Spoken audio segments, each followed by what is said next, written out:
just wanted to see, am I the only one who dances in my kitchen? It's Friday night. Why not? Make food fun. Turn that frown upside down. If you're having a bad day, you should be getting up and dancing in your kitchen. You need to dance with me. You know, change that tune, because clearly if you're not having a good day, you need to change that and make it right. Life is meant to be lived in joy, and we're supposed to make our food fun, don't you think? Isn't that what life is all about? Really enjoying every essence of what it is we're here to experience? Go figure. Not too many people. They're looking for stuff to bring them down. My bad. Not. Anyway, so thank you so much for this beautiful forum. I wanted to share one of my favorite recipes, quick and dirty, right? Keto cakes, it's what's for dinner. I love that. That's actually my next step. But what I really wanted to start with is after I come back from the gym, I really need something to eat, right? So I go straight for my avocados. Who out there loves their avocados? These are like, I have to have avocados every single day. This is probably my quick and dirty go-to. Even if I don't have anything else to eat, the first thing I'm going to do, I'm going to come home and make sure, because I have a case of avocados. I go to the grocery store and I buy a case. I live in Florida. They're more, you know, they're grown down here. But this year they seem to have been rather expensive because there was this supply and demand. I think people are catching on that they're so good, right? Right, exactly. So, you know, I've got, you know when they're ripe, right? Do y'all know when an avocado is ripe, right? And they call these alligator eggs. That's another name for them. Did you know that? I just saw one of the more indigenous versions. I have a tree not too far from my house on a trail that I like to walk, right? So I'm in Clearwater, Florida, which is in basically the Tampa Bay area. And right up the street, this tree made me realize why they call these avocado eggs. Did you know this? So the tree itself has what look like, you know, the back of an on the back of an alligator. They have these spikes. On the actual tree itself, it's got spikes. And I'd never seen that on a tree. I thought that was pretty darn rad, pretty wild, and awesome too, because it's its own protective barrier. So, you know, the avocado, it's protecting itself just based on the tree. But they don't ripen on the tree. They have to fall from the tree, and then you have to let them sit before they ripen. So, you know, and there's a couple good ways you can actually ripen your avocados. You know, you go to the store and you're like, man, these are rock hard. I'm not going to be able to eat these anytime soon. You can throw them in a bag with an apple, bananas. They actually release a certain gas that helps each other speed up. Just like apples next to bananas are going to ripen the bananas even faster as well. So that's a little trick that I've learned. And so when I buy them by the case, I actually put a bunch of them in the refrigerator so it slows down the ripening. And when I do want them, I just put them on my counter and I know they're going to ripen, right? Isn't that that's awesome. Awesome. Listen to me. So another thing, so I make chocolate mousse with these because I'm all about my dark chocolate, and I'm not big on a lot of sugar, obviously. Go figure. But I came home tonight, coming back from my workout, and I was all over a stalk of celery. This is my quick and dirty recipe I really wanted to share. And it's so yummy and so simple. It's 6 ingredients plus some water. So basically what is in my soup is avocado, 1 stalk of celery, 2 avocados, 1 red onion, 1 clove of garlic, about 1/2 teaspoon of salt and 1/2 teaspoon of peppercorns, and then some oregano and about 1 cup of water. I put it in my Blendtec, and if you want it warmer, you just blend it longer, because the higher processes, the higher blenders, you know, the high speed, the more commercialized they are, it actually heats just in the process of blending, right? So this has been my dinner. And if I'd have thought about it, I would have shared while I was making it here on the recipe, you know, the recipe while I was here live, but I was a little slow. So then I went, oh my God, I didn't even realize. So my name is Lana, and I'm all about eating. I like making my food fun. I like to dance in my kitchen. And I figured, you know, what better way to introduce myself but sharing my two passions. I spend a lot of time in my kitchen. Do y'all spend a lot of time in your kitchens? Am I the only one? I mean, come on, we all revolve around food. Food is what we celebrate around. We, you know, we feel like we have to always have it. So, let me know if you have any questions. I see there's comments here. But ultimately, that right there, oh my gosh, that in itself is enough for me for the evening. And then I ended up putting a little bit of lemon juice in there. And I cut up another avocado.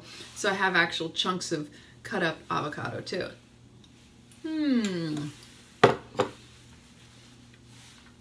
So this is making my night tonight. Thank you very much.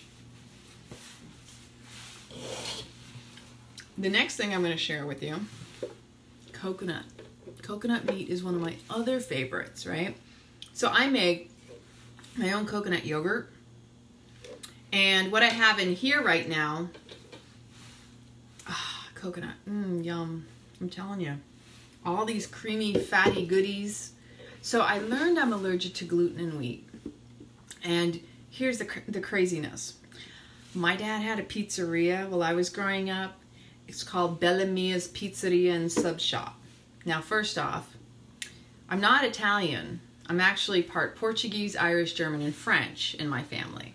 My dad is the Portuguese and French side, French-Canadian. And so I grew up and I was exposed to yummy goodness in my home. My dad was the chef of the house. My dad had this pizzeria called, you know, like everybody loved my dad's food. And so I was exposed to his cooking and his preparation. And he made his dough from scratch. He made his sauces from scratch. And it wasn't until 7.5, almost 8 years actually, closer to 8 years ago, that I learned that I was allergic to wheat, to gluten, and how much it had actually been the contributor to all of these issues, these stomach problems that I was experiencing. I had a lot of problems with digestion.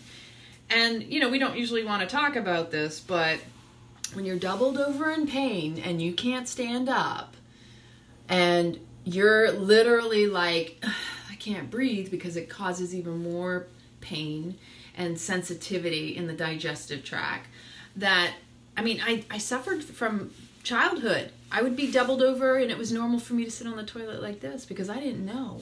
And they didn't talk about that back then. I'm 43 years old, so that was back in the 70s and the 80s when I was really experiencing a lot of these issues. And then here I am, taking me till 8 years ago to figure it out. And I'm very grateful that I finally did. But here's the thing. I can't deny, I miss my pizza. I miss that yummy pizza. And you know, one of my favorite pizzas was I would have a pizza with pineapple, because I love pineapple. And I'm allergic to those too now. Go figure. I liked pineapple, and even pineapple and pepperoni was really good. And then I lived in Naples, Italy. Now, you can't get any better pizza than when you live in the home of pizza. La bella Napoli, dove puoi mangiare una buona pizza. Più buono d'Italia è sempre in Napoli. Sempre a Napoli. I have to tell the truth. La verità.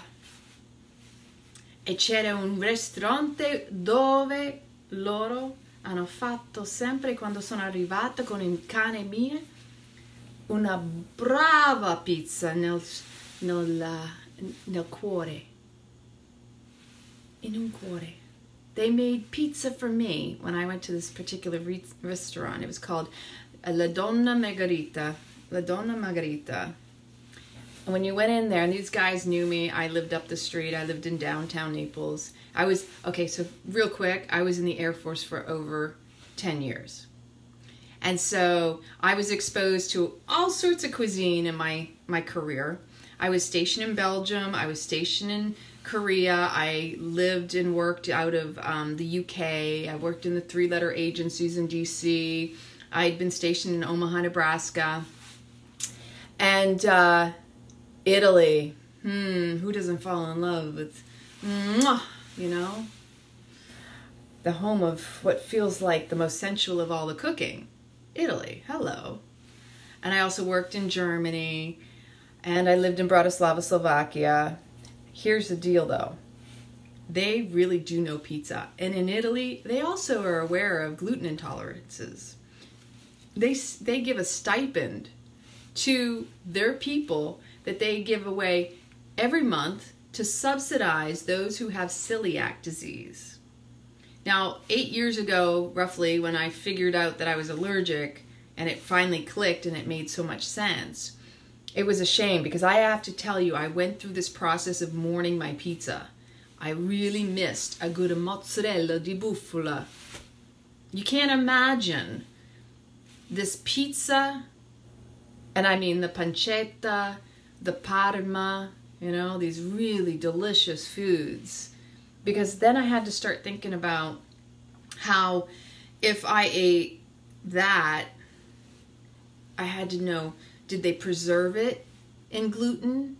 Because believe it or not, one of the ways that they'll preserve things like artichokes, instead of using lemon water, you have to make sure they're not putting flour in the water, because I learned that's one way they actually preserve it. You have to start to ask questions. You have to start reading ingredients. I'm deathly allergic to wheatgrass. I'll end up in the emergency room.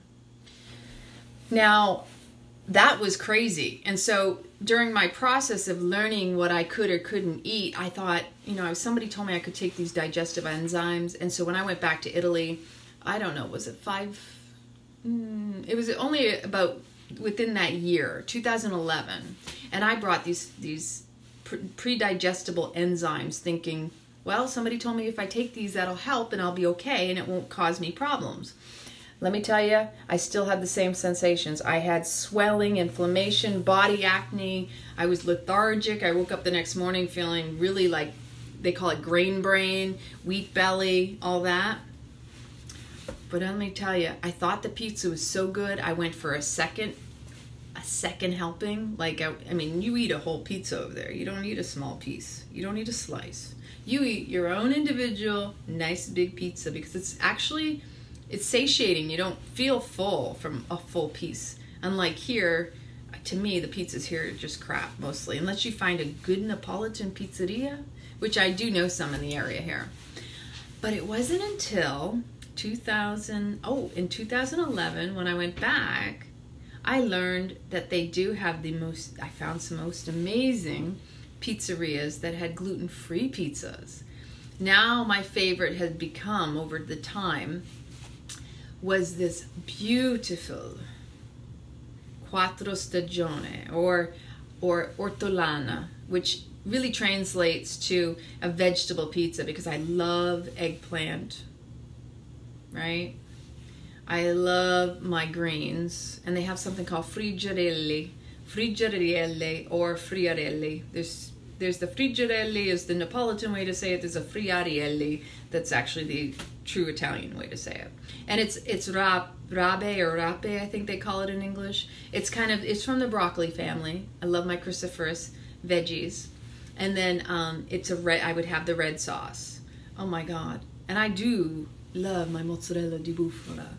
Now, if you've never had a really good mozzarella di bufala, you don't know what you're missing. But truly, this thing is just like you cut through it and it oozes and it's stringy and it just melts in your mouth like butter, right? Which is another reason why I love avocados, because to me it's like butter, right? Two things I always said I would never give up: my filet mignon, my real butter. Strangely enough, I don't eat them as often anymore. So, as a result of all of my having to change my food habits, I stumbled upon things that do work, and I feel more optimal when I eat them. And like I said, tonight, this simple, quick and dirty soup that I made with celery and egg and the avocados, that tastes so delicious to me. It makes my night because it's so satisfying, it's flavorful, it's yummy, right? And I can eat an entire blender full of that because it's filling. So I don't really eat a whole lot of calories, to be totally, well, maybe my calories are higher, but my consumption of a lot of the foods I used to eat is a lot less. So I'm all over my avocados. Other than that, let's move on. So I don't know, does anybody out there make coconut yogurt? This stuff's delicious. And so what I have in here tonight, and I kind of started it, and that's when I realized maybe I should do this and share this with somebody. So I've already got some of it in the blender, and I think this is the meat of 2 coconuts, maybe 2.5 actually. And I'm going to make up some coconut yogurt because I make coconut yogurt and I've made different flavors. I'm going to do just a plain one right now, but I have in the fridge, I have a vanilla coconut yogurt and I have a chocolate chicory coconut yogurt. That is the bomb diggity. Let me tell you, if you've never tried fermenting foods, that's another one of my passions. I just absolutely adore trying to find ways to culture and create good belly stuff that'll actually help heal the gut. Since I transitioned out of eating the gluten and the wheat, I feel so much more clarity. I don't wake up in the morning feeling all funky. My skin is clearer.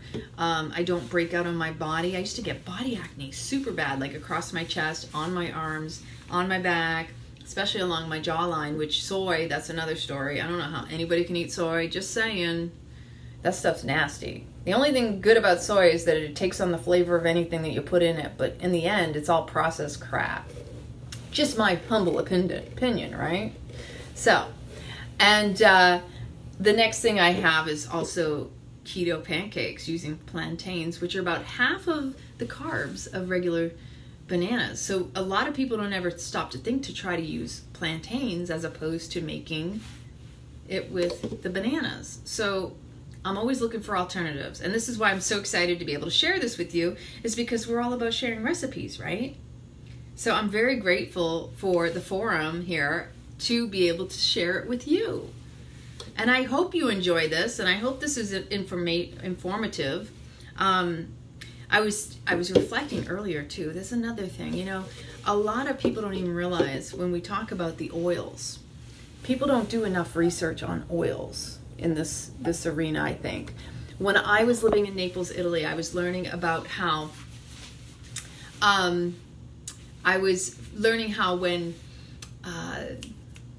the olive oil industry, there's a lot of deception around it. So in Italy, they can actually say it's made in Italy. This is in a lot of things, not just Italy, but other countries too. As long as a certain percentage of the olives come from Italy, they can say it's 100% Italian olive oil. Now, is that crazy? And that Spain is actually the country that regulates the oil industry, the olive oil industry. Most people would think it was Italy because we hear so much about Italy. On top of that, you have other countries like Greece, and in the Arabic countries, they produce significant amounts of olive oil, more so than even Italy. And back in the 80s, I don't know if y'all remember, we had this peanut butter, and it was a contamination. They said it was something like E. coli or something. There was something where people were getting sick from the peanut butter a few years. I don't know. It was probably at least, my dad's wife passed in 2011. So it was prior to that. And I remember walking around in the kitchen going, what's in this peanut butter? And then something clicked for me. When I heard about canola oil, I went, what is canola? What is a canola plant? And then I started researching canola. And I found out it's not canola oil from any canola plant. It's a GMO from the rapeseed. Now, do you know what the rapeseed plant is? They use it for industrial degreasing. It's in like hazardous cleanup, but yet ironically, in Europe and places like Germany, they've been using it in their kitchens for food, for cooking, for prepping. And I thought, that's crazy. You know, like, yeah. And the rapeseed, when it grows, not to be confused with the grape seed, R-A-P-E-S-E-E-D. So it grows and it's yellow out in the fields. And this is the part most people don't realize. There was a huge, is it a pandemic? I always forget what it was, but the articles and all the research I was learning from, so grapeseed oil, it comes from the grape. Rapeseed, R-A-P-E-S-E-E-D, is one word. It's completely different. You don't want to be confused with the grape seed that we buy and we eat the grapes. Totally two different things. Most times when I say it, people think I'm saying the grape seed from the grapes. But the rapeseed itself, back in the 80s, there was a huge outbreak of people dying because it turned out people that were in these olive oil industries were deceiving people by cutting the olive oil with the rapeseed. Children died, adults died, thousands of people were dying. So back when the peanut butter scare came out, you know, they were pulling peanut butter off the shelves because of this contamination. They were saying one thing, but something about this made me look at the peanut butter jars. And you know that the peanut butter's all stuck, it doesn't separate. So I went in the kitchen and I looked at my dad's stuff and I saw Jif. And one of the ingredients was rapeseed. And I went, huh. And that's how somehow I stumbled across doing all this research and learning about all these people dying. And that they did trace it back to, and these companies that were cutting the olive oil were fined. They had to trace it back to figure out that it was because of the rapeseed oil. It was so toxic that people were dying. Now, people don't know about this because, well, why would they tell people in the U.S.? The U.S. seems to always be the last one to know until things like our social media start talking about it. You know, we have holistic doctors dropping like flies. And people are going, well, that's really odd, and especially for the amount of people. So, when I learned all this information, I saw that, and I put the two together. I went, wow, oh, that's crazy. So that really is probably what the deal is. And I really stay away from peanut butter myself because it's actually a legume. Not so much. Peanut butter is not the same as your nuts and your seeds, which are higher in the fats, right? So I kind of like steered away from the peanuts because they actually have a high mold factor too. So I figure if I'm going to go with something, I'm not going to go with that. And then I was realizing, oh my gosh, what am I going to eat?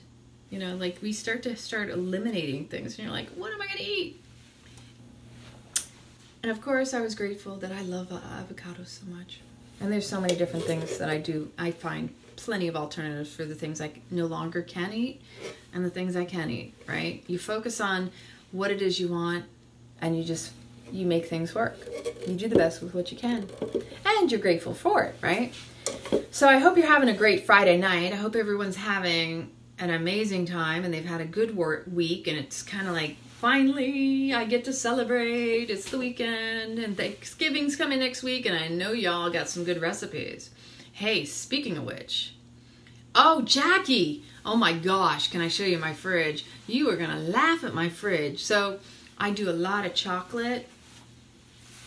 I have, oh my gosh, it's actually time to replenish a lot of things. I do a lot of almond butter. I love my almonds. I love almond butter. And you know what? I don't eat a lot of sugar, but I have one thing that I do have like this, and when a quick and dirty dessert, for example, dates and almond butter. I eat actually when I'm hungry. Sometimes that's what I'll grab is the dates, the almond butter, and the celery. That's like one of those things that seems to satiate me pretty darn well. But I also know that I try not to do too much of that sweet, right? But it's still my favorite. That's all I'm saying. And it seems to work for my body, at least I've learned. So let's see what we got in here. Oh, and I make my own kombucha,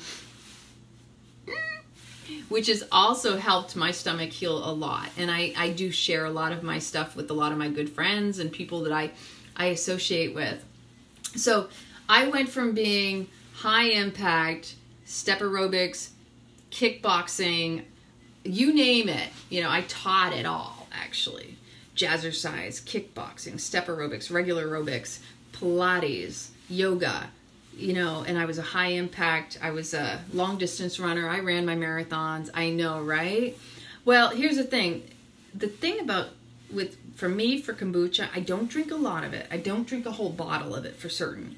And I do it when I'm on an empty stomach because it's supposed to eat the sugars. And I don't feel like it spikes me or anything. But that's what I'm learning, is you got to navigate your own body. And yeah, I play with things just to kind of see, and I go away and I come back, and I go away and I come back, and I'm kind of still playing with it all.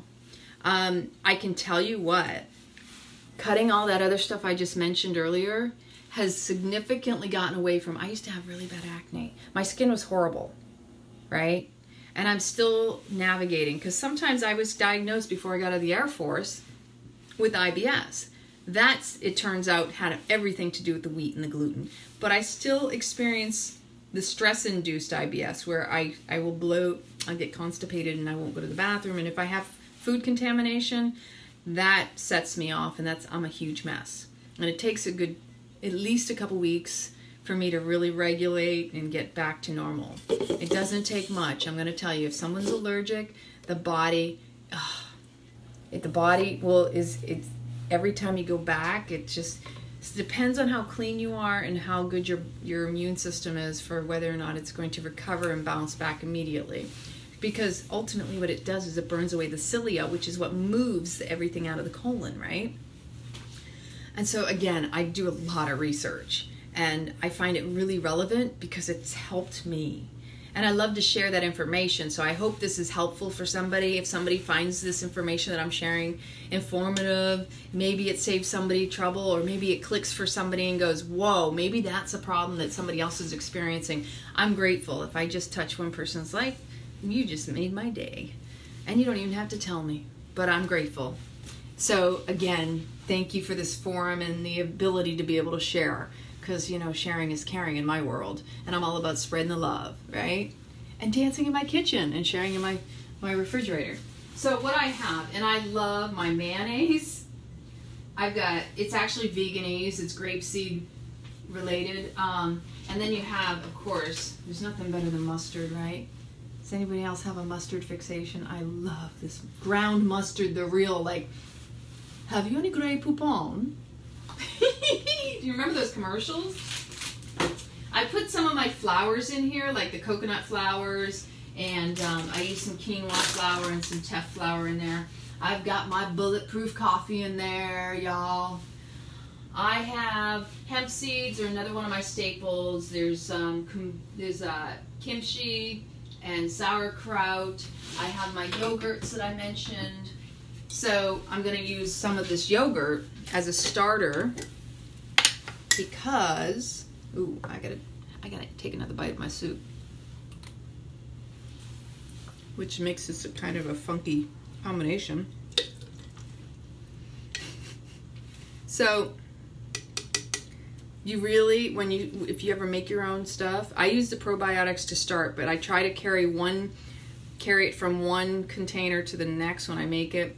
And please, just so you know, one of my staples and signatures, one thing you may learn if I do this again, I lick my spoons, I lick my forks, I lick my knives. Unless I'm serving you, this is my home, so it's free reign and all, you know, you're seeing me just like I am, raw and real. That's who I am. If you ever tried my food, you'd be licking your spoons too, right? So, in this one, like I said, and I'm going to have to add a little bit of water to it anyway, I just put 1 tablespoon, because this is a big spoon, of the original starter from the previous batch. I have to shove this to the refrigerator. This is one of my bad habits. And I'm here in Clearwater, Florida, in the Tampa Bay area, where it's cooler out than it normally we're used to. For those of us Floridians, we're saying, okay, I need to put a little jacket on to keep warm, right? And so I buy cases of avocados, so there's a whole lot of avocados in there right now. I have lemons and limes because I like to have my vitamin C especially when I make salads, because, for example, I like baby greens, like mixed spring greens, like spinach and collards and the shards and all those. But did you know that if you add lemon juice to it, you actually allow it helps your body absorb and assimilate even better into your body. So never forego a little bit of lemon juice unless you're, it helps to break down and just absorb. Like, for example, the vitamin C in the citrus aids in the absorption of all the iron and the calcium that the greens have, right? And then, let's see what else we got. I have some sprouted mung beans. Actually, right now it seems I've got a lot of liquids in here. I made up some tea the other day, and this is like kind of an herbal blend of teas that I made. So it's white tea with some gynostema, some rooibos, which is also known as honeybush, is another name for it. There's also some nettle root, stinging nettle tea, and also the horsetail, which is also known as shade grass. But I like to also add, what's that called? It's called fennel seed root, this fennel seed powder, and also some fenugreek powder and like cinnamon and some ginger, because it's actually really tasty just by that, with no sugar necessary. Do I consider myself a lazy keto? Not at all. I'm quite active. But what I would consider myself is adaptable, because I do know when I travel, I always try to adapt to my environment and eat what's best for me. And like I said, I've been able to keep off and stay leaner through eating, especially the avocados. I mean, people look at me and they're like, how do you stay so thin? Or how can you eat so much food? I'm like, well, I have high metabolism first off, and I teach yoga now. Now that's more of my thing. I make sure I like to get my walks in. I'm more into Kundalini yoga. Kundalini yoga is phenomenal if you've never tried it. I teach Hatha Vinyasa as well. I used to teach hardcore into the Ashtanga. I was really big into the hot yoga because I had so many chronic illnesses with my back and pains. I lived with chronic pain, still do. I'm still working on it, but I'm going to tell you that a lot of what my eating has had, an impact on my body has been eliminating a lot of the pain. I love adding certain herbs and, like, for example, turmeric and some black tea, the black peppercorns actually makes it more bioavailable. That's what I meant with the lemon and the spinach, right? It's more bioavailable. Coconuts, I've got coconuts in here. I've got, I almost forgot about that. Oh goodness, what else do I have in here? A lot of coconut yogurt apparently. I'm looking at a lot of coconut yogurt. My almond butter, like I said, olives. Can never have enough olives. I have some what do you call it? Cheese alternative stuff in here. Like, I don't know if you've ever seen this. I don't often, I buy it sometimes. I've got chickpeas over here, but I don't do that very often either. I also have this, my Yokos, and this is actually pretty flavorful. Smoked farmhouse, and this one's garlic herb, right? So I just like to play with these because and I don't eat them all the time. I just like to play with different flavors, especially because they're higher in fat because they're made from cashews. But when I make my own, because like I said, I like to make my own foods, and fermenting for me is my passion. I love, like, my kitchen's my laboratory. It's like, woo, welcome to my kitchen.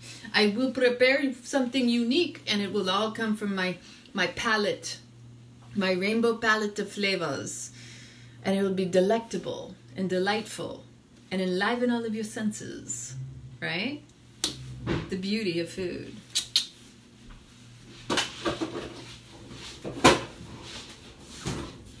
And so, it's all this goody yumminess in here. Hello. Good evening, darling. Having fun? Yes. I can tell you are. Isn't she rad? You showing the soup? Mmm. And you got the coconut going?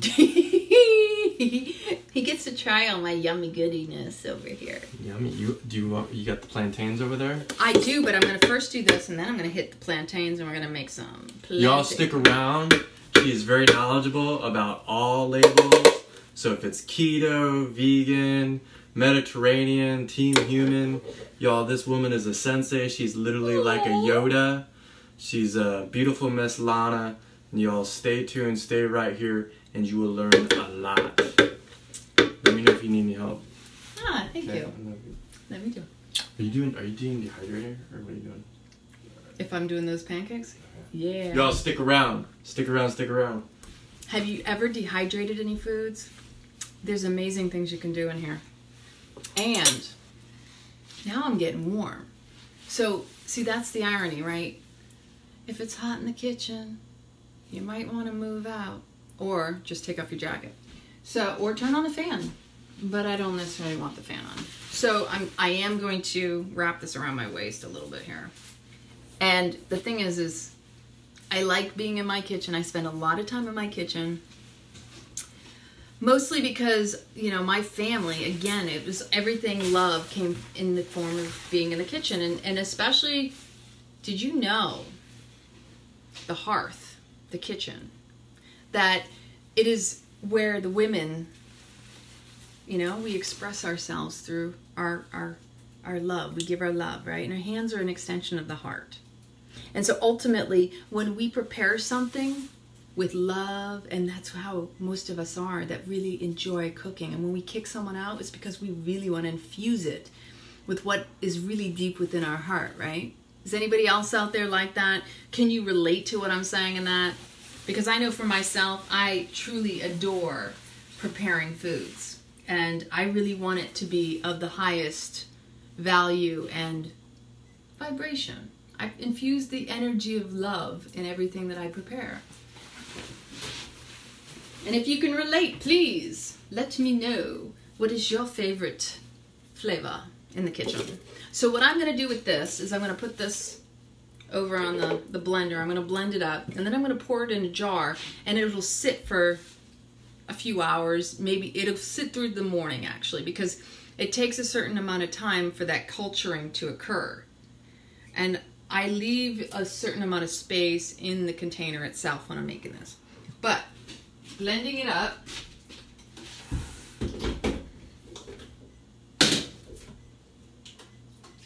I'm going to put a little bit of water.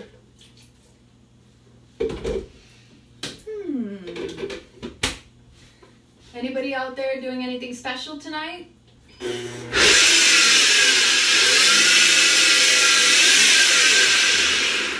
Okay, that did not sound good. And the reason for that is I own a Blendtec, and I love my Blendtec, but I did not cut up this meat very well, so I didn't push it down into the bottom of this and get it mixed in as well as I should have. So, you know, if you ever get one of these high-speed commercial blenders, you have to kind of learn how they operate. Vitamix and Blendtec are completely different. The one thing I like about a Blendtec specifically is it has 4 sides. So for me, that's easy cleaning. Just saying. I'm not lazy about cleaning. I'm very meticulous about cleaning. And I really prefer things to be easy and maintainable. And whereas the Vitamix, although I love working with the Vitamix because it has the tamper and everything, and actually there's different pitcher sizes and types with Blendtec that have a tamper, for example, to do the nut and seed butters. Now, in this particular case, I have to push everything down with a spoon. Don't put a spoon in these things when they're moving. It will take your spoon and it will be dangerous, right? Oh, yum! I absolutely adore asparagus. Let me tell you, butter and a filet mignon sound really good now too with asparagus. The other thing is the sweet potatoes. But those are pretty high in carbs, right? So I go for the yams. which are a lot more starchy. I like my starchy, right? And so let's try this. I'm excited to share all this with y'all. I hope this is entertaining and also informative for someone out there. And if it is, let me know. And if you have any questions about what I'm doing so far. Sorry about the noise.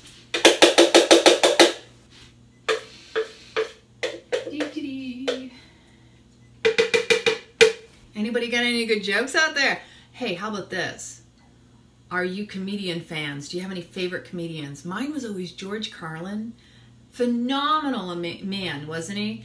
Had so much insight and wisdom way beyond his time. I mean, like when you look back and you see some of his original work, I love watching comedy. And so I love to also get on YouTube and just surf through and see what's out there sometimes. And I'd come across some of the old stuff. Yeah, I know. Yams are better though than sweet potatoes because they're less sugar. They're more starch, right? Just like the plantains are the better option if you really need to have it over the bananas. This is kind of like that balance. I mean, especially if you're maintaining your what's the word I'm looking for? Your macronutrient, your macros and all that, and you're tracking everything. I'm gonna be straight up. I'm not lazy about what I eat and how I eat. I listen to my body and what I crave, and I tend to crave a lot of avocados. I tend to crave a lot of almond butters, but the greens, big time on the greens, right? I think it's because when I was younger, I did so much sweet, and it was horrible for my teeth, first off. But I did so many sweets, and I'm an O positive blood type, by the way. I don't know if that makes any difference to all y'all, if you ever pay attention to the blood types. I was definitely always considered, they say the O types are the original meat eaters. Arrgh. Ask some of my friends, they'll tell you what I put away for some food. They're like, dude, I had friends that used to say, she's easier to take out for dinner, or less, she eats so much food. Actually, in Italy, they'd say, she eats so much food, it's cheaper to take her out for, what was it, shopping for Gucci or Prada or like one of those top designers. Yay!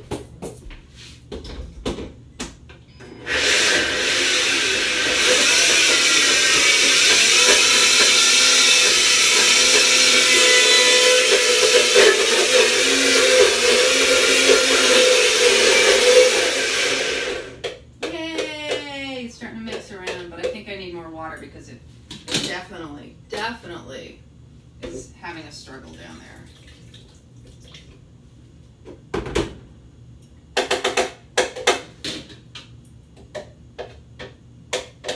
And if you don't have access to coconuts, because I know a lot of colder climates have trouble finding fresh coconuts, and even still I know there's Asian markets that sell them, what I recommend is you can go into the freezer aisles of a lot of grocery stores and you'll find frozen coconut meat in the frozen section, because I have some and I'll show you what it looks like. Let me see.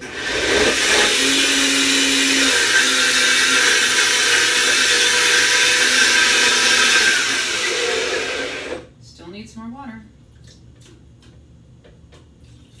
Okay, let's try this.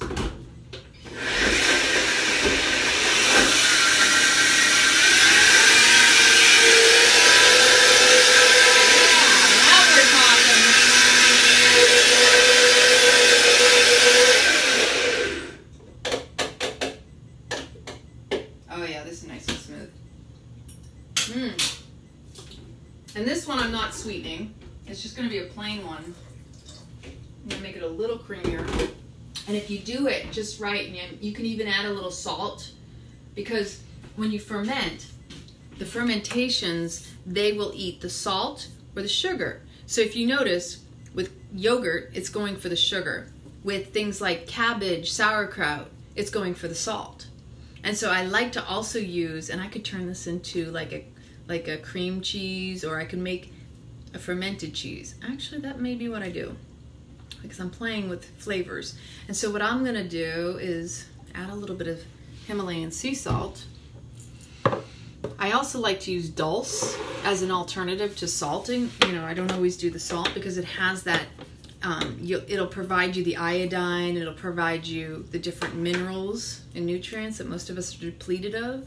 Because, you know, there's a lot of people that say, oh, vegans, you know, you got to supplement with B12, or, you know, this group, whatever, wherever, you know what, I don't even believe in labels. I think personally, it's a lazy way to kind of push people away and not actually get to know an individual for who they are.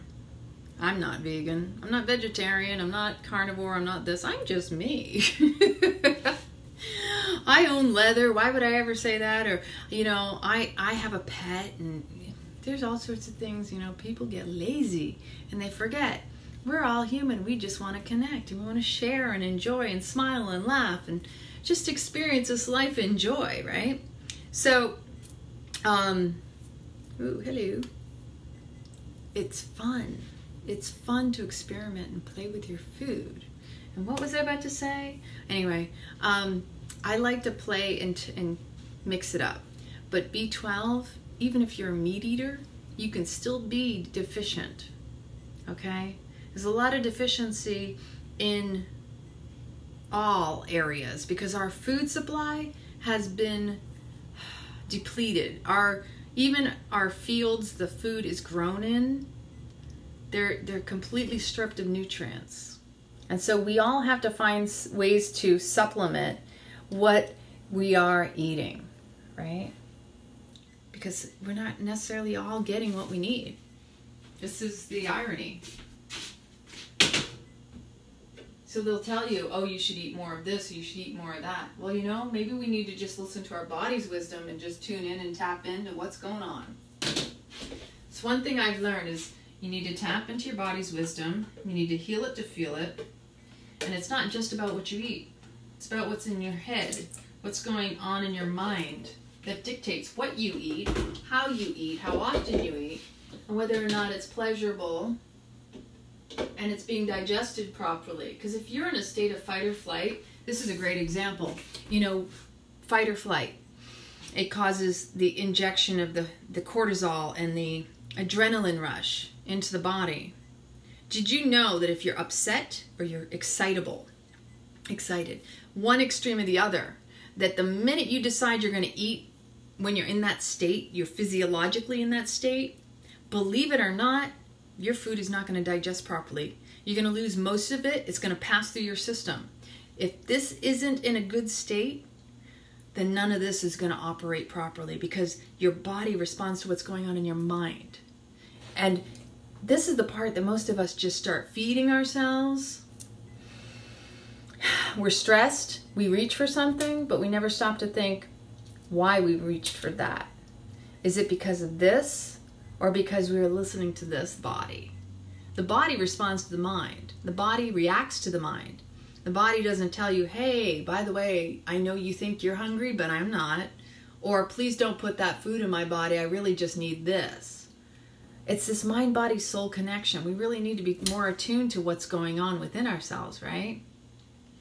Anybody else out there experience this?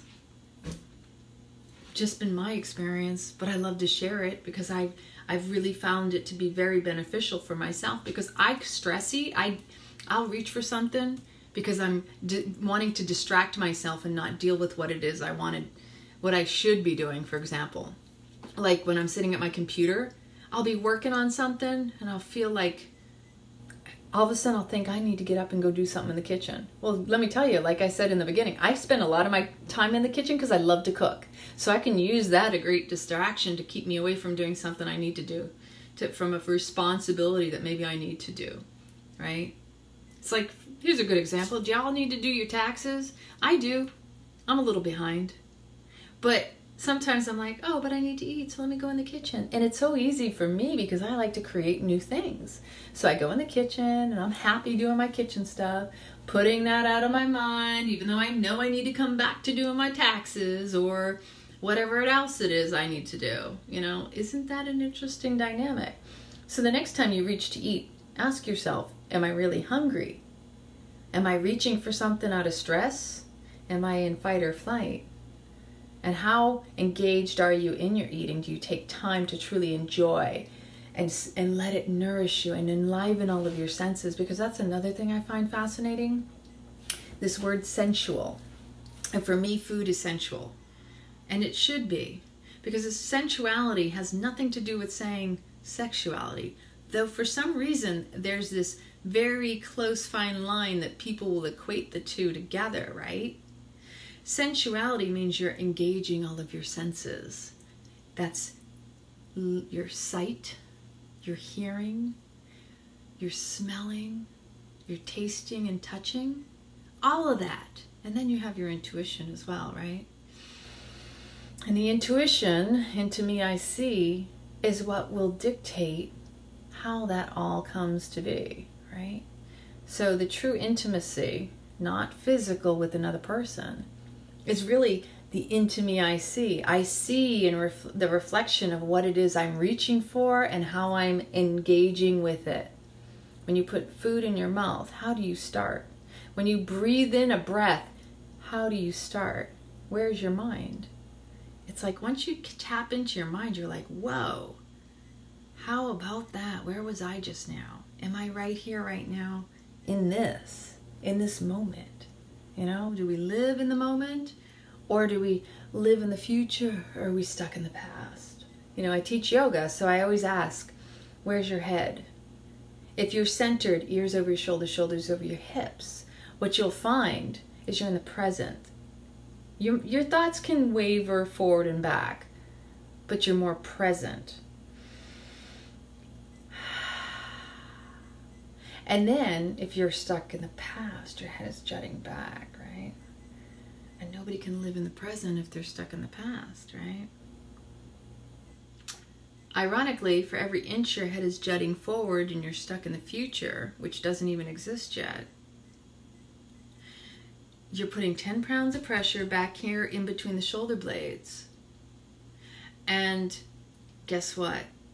You're not here fully in the present moment. So again, the next time you're picking up your food and putting your spoon to mouth, pay attention. Are you so excited about getting into your food that you're not even present with it and feeling it fully? Because you want to taste it, touch it, smell it, hear it, sense it, feel it with all of your senses. Let it be sensual, and you will have a much more enlivened experience, and your body will actually digest it better.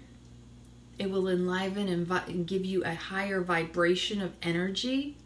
This is what it's really about. This is what we're really here for. Not to be caught up in the dogmas that exist around us of how we need to be doing this, stressing out our adrenals and our kidneys, messing up our hormones. We're totally out of balance. People wonder why they have all these hormonal imbalances when we're not even present and living in our lives. We're not breathing fully into our own lives. Most people are stuck breathing from here on up.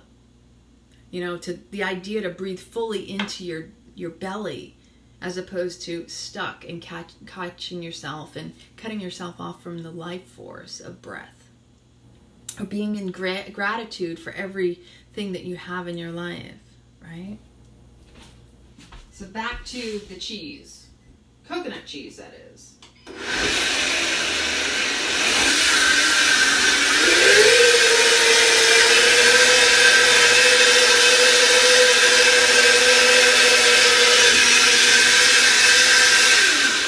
So this is going to be more like a sour cream, and I'll probably play with it a little bit, because even though the creaminess of this, I can actually play with it and make it into a hardened cheese as well, which is the cool thing about playing with the coconut.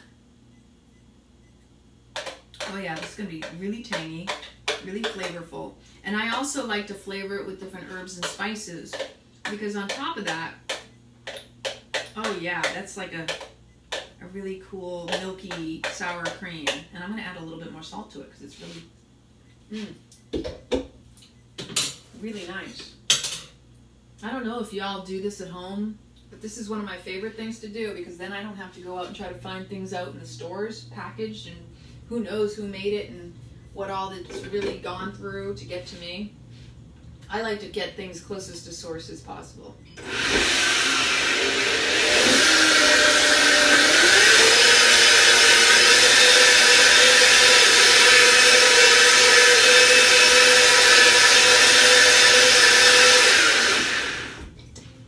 so then you have this high fat, so good for the brain, right? We need the fats for the brain to operate. This is the beauty, you know. Wait a minute, what did I do with the spoon? Okay. The brains is the beauty, right? So this is beautiful. I absolutely love making this. I haven't made it as a cheese in a while because I'm always making just the chocolate chicory or carob too, because carob is naturally sweet, but it's really good for healing the gut as well. You know what one of my other favorite fruits, and it's really high in fat is, and it's low sugar, low carb? Jackfruit. And it's so filling. Have you ever had one of those? I'm gonna have to pick one up at the farmer's market soon. This is good.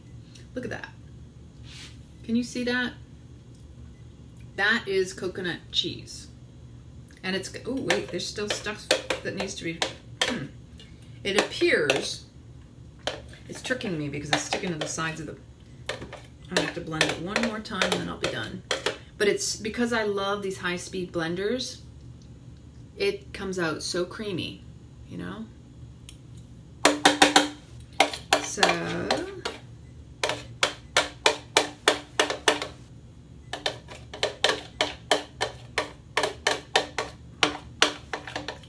this is so much fun. I think wouldn't it be rad? You can spend the night watching me in my kitchen if it pleases you, because I could do this all night. Okay, I need to do another round on this just because of that chunk that I found stuck to the side.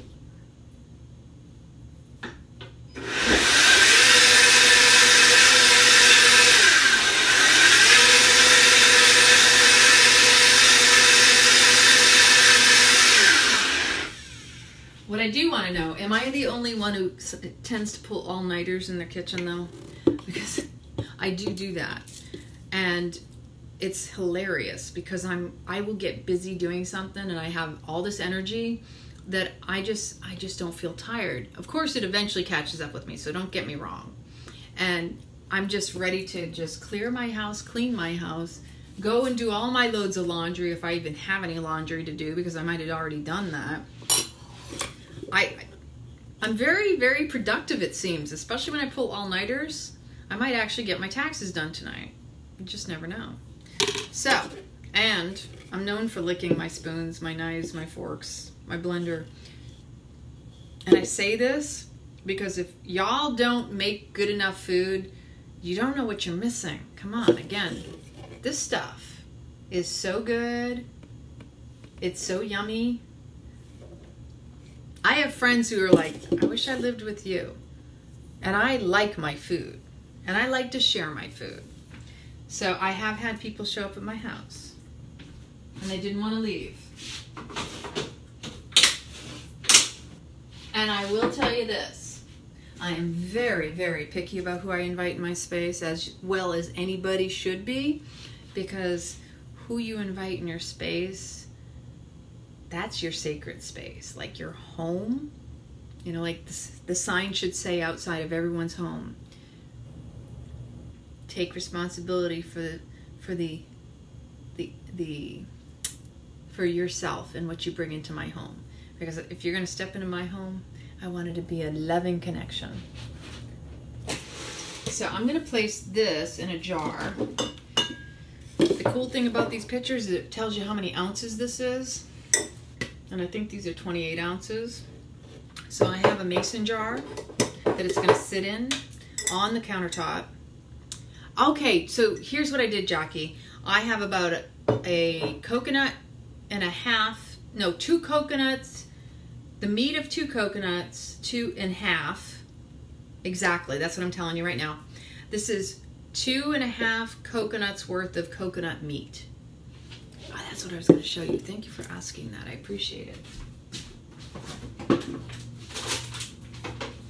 I probably used about a tablespoon of salt. If you do not have access to coconuts in your area, this has, it says it's got, okay, 8 ounces or it says it's 8 ounces worth of coconut meat. I would say I probably have this, and I probably have about 12 ounces of coconut meat in here in my blender right now. And just so you know the carbs, 4 grams and 8 ounces. Actually 4 grams and 1 ounce because it says per serving size, which is awesome, right? Awesome!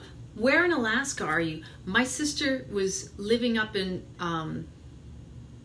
what's it called? They actually lived in North Pole, Alaska. Her husband was stationed up there. Is it Fairbanks? No, it's not Fairbanks. He was in the Army. And I went up there because my niece was born up there. Yes, Anchorage. I've been to Anchorage. Awesome. I loved it up there. I have to tell you, I just don't deal well with the cold, but it's absolutely gorgeous up there. The Aurora Borealis, watching those northern lights, the moose, which I lived in northern Maine, so I know the moose are awesome. You know not to mess with the moose or the deer. We used to look down the street from my home, and different times of the year, we would see the family of deer crossing the road. We would see the family of bears crossing the road. We'd see the porcupines. Our dog would come home full of his muzzle with porcupine quills, and my dad would have to use the pliers to pull them out. And then, you know, the family of deer and things like that. I mean, you don't realize how much beauty is to behold in the wilderness. It's amazing. And I do miss some of that. I just don't miss the cold. But I really, really enjoyed being up there just to remind me of what I got to experience growing up. So again, the meat of 2.5 coconuts. I put probably at least a cup of water, maybe more. You always kind of play, because if you want it more runny or if you want it to be a little thicker, that's up to you. I put about a tablespoon of salt in here and 1 tablespoon of my coconut yogurt to use as a starter with the probiotics. Now, if you don't have that, obviously, you would use a probiotic capsule, just 1, you only need 1, from maybe something that you take yourself as a probiotic. If you don't have that, you can always go to the store and buy some, or even order online. I mean, I've done that too. I no longer have any probiotics. I pretty much try to use what I have available. Another thing that I like to use, I make my own cabbage rejuvenac. So cabbage, cruciferous vegetables, they have their own breaking down. You don't even need, like when they make sauerkraut, true sauerkraut, you don't even need salt. It'll break down on its own. And cabbage rejuvenac is ultimately the liquid form of that. So what I like to do is I'll blend up the cabbage with some water. I'll sit it on the counter because it takes 3 days, 72 hours the first time you do it. You don't put anything in it. You just put it in a bowl. I cover it to keep the bugs away from it, and because the smell is really strong. But I'm going to tell you, the smell is horrible. It fills the house. I have a special way of trying to keep that smell down. But despite the smell, when you taste it, it's sweet.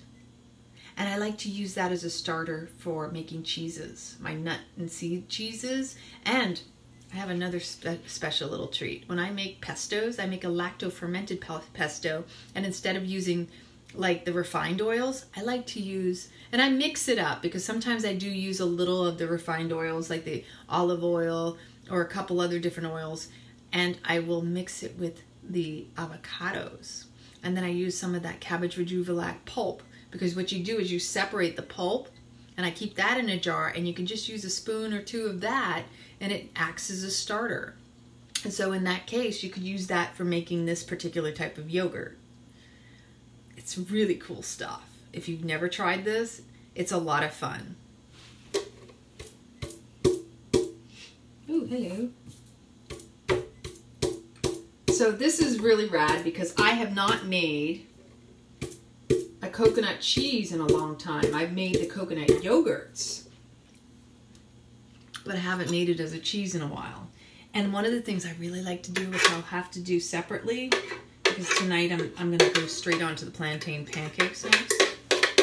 I like to make like a turmeric cheese. Because again, I try to find ways to help with the inflammation in my body, and turmeric is so good along with ginger for healing. It's great for the immune system. It's good for inflammation, which most of us, I don't believe in people being fat. I believe that it's inflammation.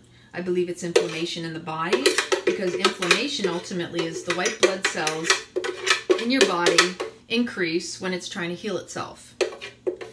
And when it does that, it's creating a protective barrier around the area that it's trying to heal. And so that's inflammation. And it's a sign that your body's trying to heal itself. So a lot of times people think they need to take these anti-inflammatory medications and all this other stuff, when in reality you just need to fast or something. Allow your body a break and stop giving it stuff to also have to fix and work with and fight against at the same time it's trying to heal itself too, right? Just a lot of stuff I've gleaned over the years and experienced.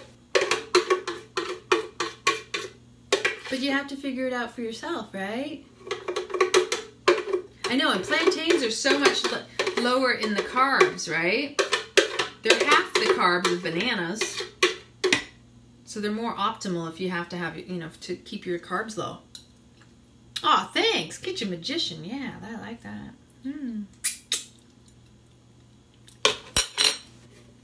This is so good. It's like sweet and salty at the same time, which is even more flavorful. Don't worry, nobody else but me is gonna, well, I get to share it with somebody who doesn't mind that I do this.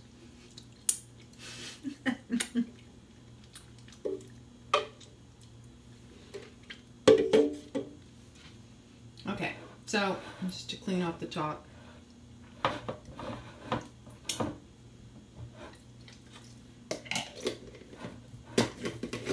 I might clean that off, but you keep this one cleaner because you want to keep it optimal.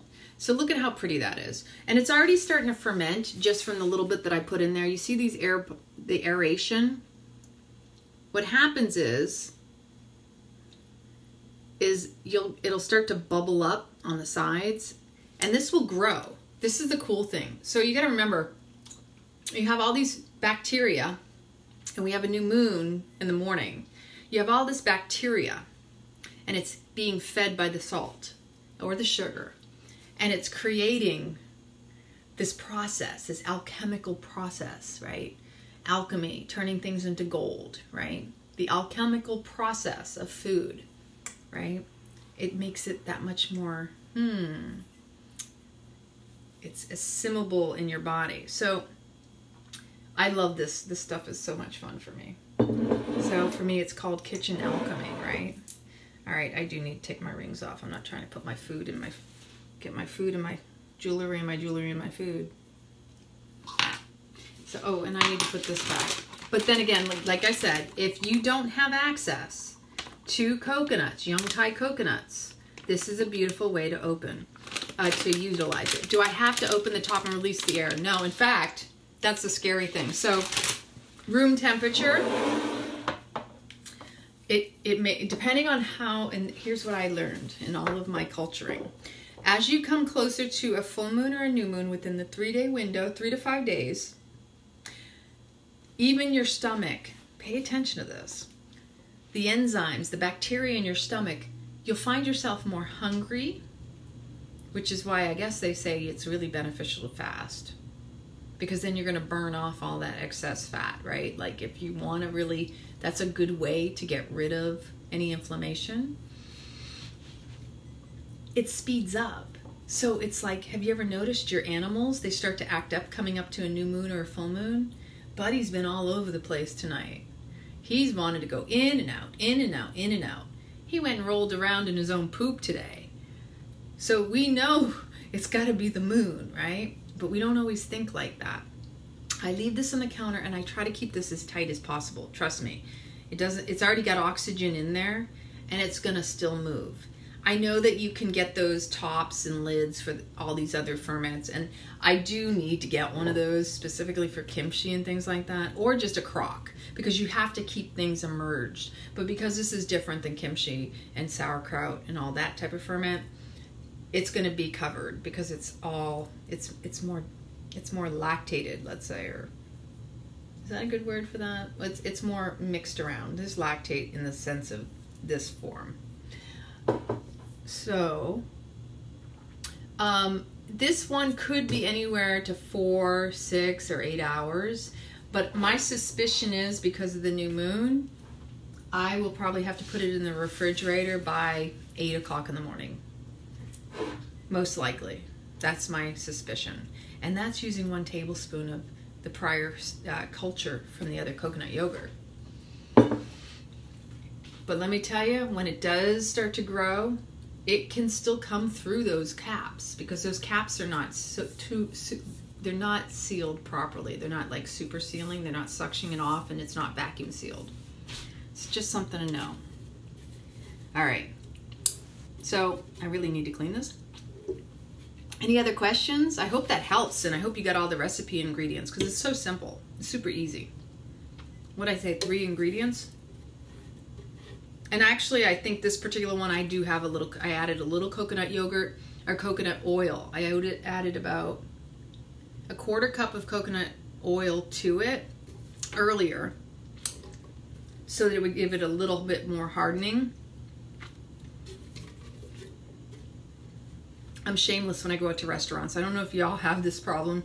I like to lick the plate if the food is that good. Now, don't get me wrong. I don't lick every plate, because if the food's not that good, I'm not going to lick it.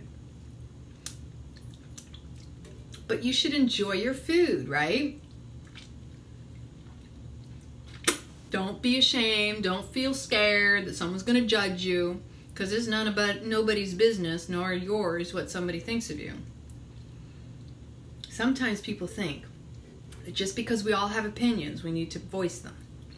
But if it isn't kind, why are you going to go there? It's one thing I've learned in life. Ask yourself, before you speak, is it kind? Is it going to do more harm, or is it going to do more good? Is it going to make you feel bad, or is it going to make you feel good? Are you going to add value with your words? We have enough things going on in our lives, in the world. We all just want to get along, right?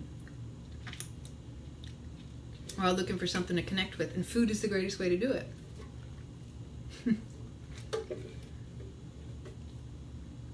Sometimes I used to be embarrassed, I'll be honest, that I could be sitting here going, wow, you know, and these people are watching you, and they're like thinking, what the heck's she doing looking out of her picture? I'm learning to get over the idea that I have to think like that.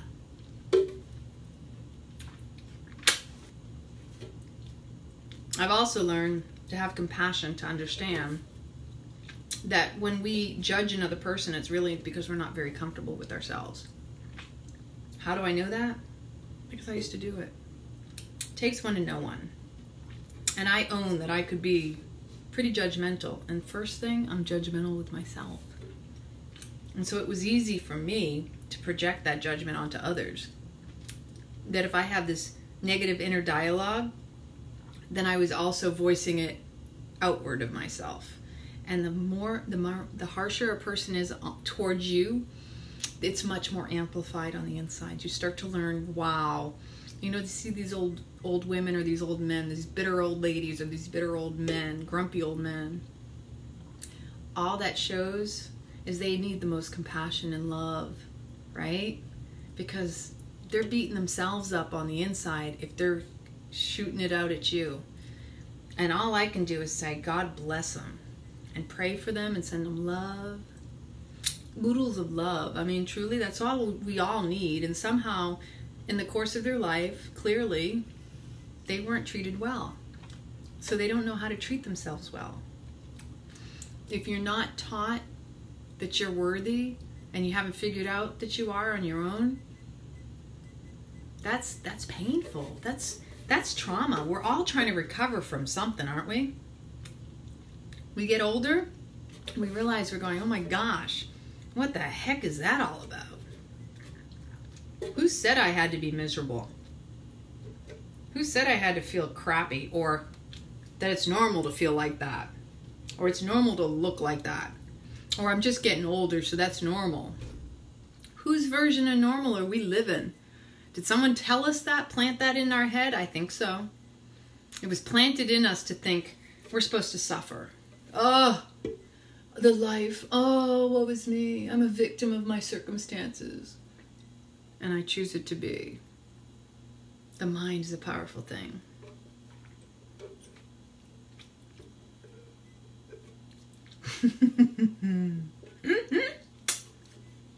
It is a powerful thing. The mind is extremely powerful. And people forget that the mind is what creates all the suffering. The attachment to these belief systems and these ideologies that we were programmed with. And most of the times we never question ourselves to go, was that really my version of the truth, or was that something I adapted? My parents are a great example. I was living their lives. I was actually reliving out loud, looking at my life going, oh my God, I think I became my mother, and I was dating my dad, and I was fighting. And like my mom, I became a button pusher. The minute I saw that in actual play, I had an experience. I was in a very toxic relationship, and it was very abusive. It got to that point. I just made coconut, fermented coconut cheese. Here's the after product, and I'm cleaning out the picture, so bear with me. I'm just continuing on until I start my next process. And so, seeing that was living out in my life, that here I am in an abusive relationship.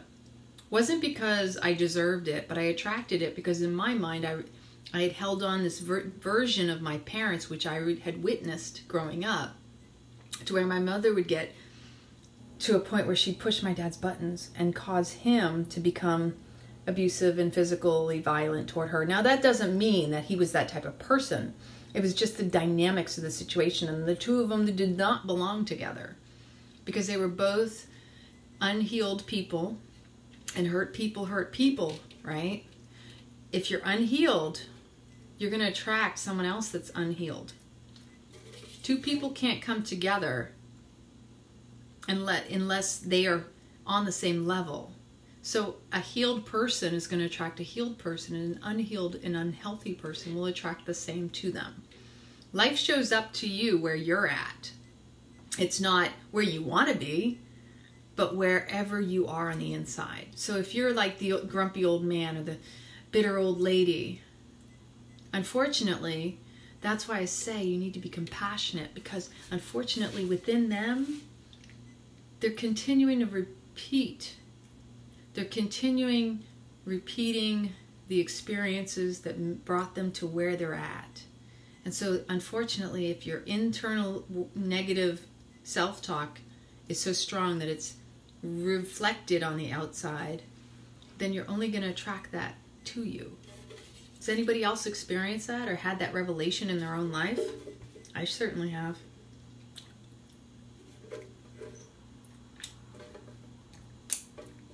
Okay, so next.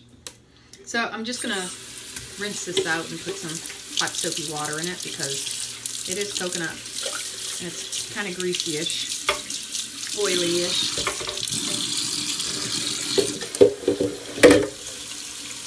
Kitchen words of wisdom tonight, right? It's kind of the mode that I'm on. I'm going to be pulling an all-nighter tonight because I figured I'm going to make these pancakes. I kind of put it off a little bit. I've been wanting and craving pancakes, so this will be really yummy. I have to see how much of this is going to go in it. I've got a dehydrator. Does anybody else out there have a dehydrator? Have you ever done this? You can put them in the oven too, or you could put them on the stove if you wanted. I mean, truly, it's all beneficial. It's all it's all in how you take it in, not so much, it's not always the ingredients as much, or the food. It's as much as what's going on up in here, because you digest food according to what's going on in your mind. Oh my goodness. I'm going to need some seriously scalding hot water for this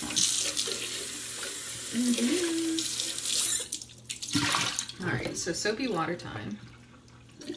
And I also have to take this. So I started out, for anybody who hadn't started out watching me, with the celery and avocado soup that only has 6 ingredients, which is absolutely delicious. Ooh, that's got salt on it. Yummy.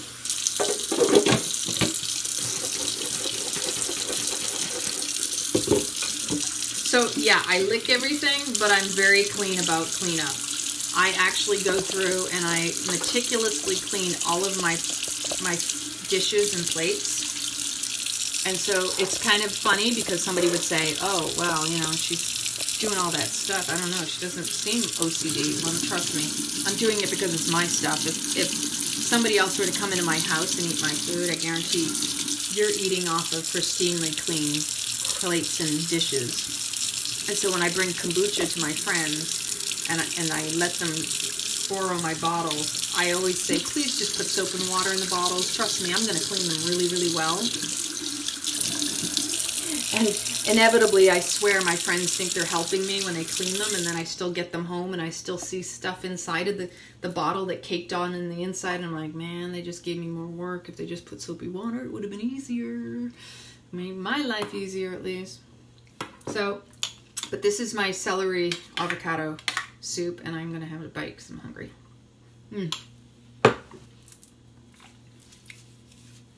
I don't usually like to eat this late at night, but heck, I'm pulling an all-nighter. It's already after 2 in the morning. Does anybody know how long I've been going? I do admit, I've always had a lot of energy. I always joked about, you know, that commercial with the Energizer Bunny. Do y'all know which one I'm talking about? Still going. Dun, dun, dun. You know, the bunny's like playing the drum. Ding, ding, ding. I'm a little silly. I'm just who I am. This is me, raw and real. I'm a little radiculous too. But I guarantee you, you'll never know anybody just like me.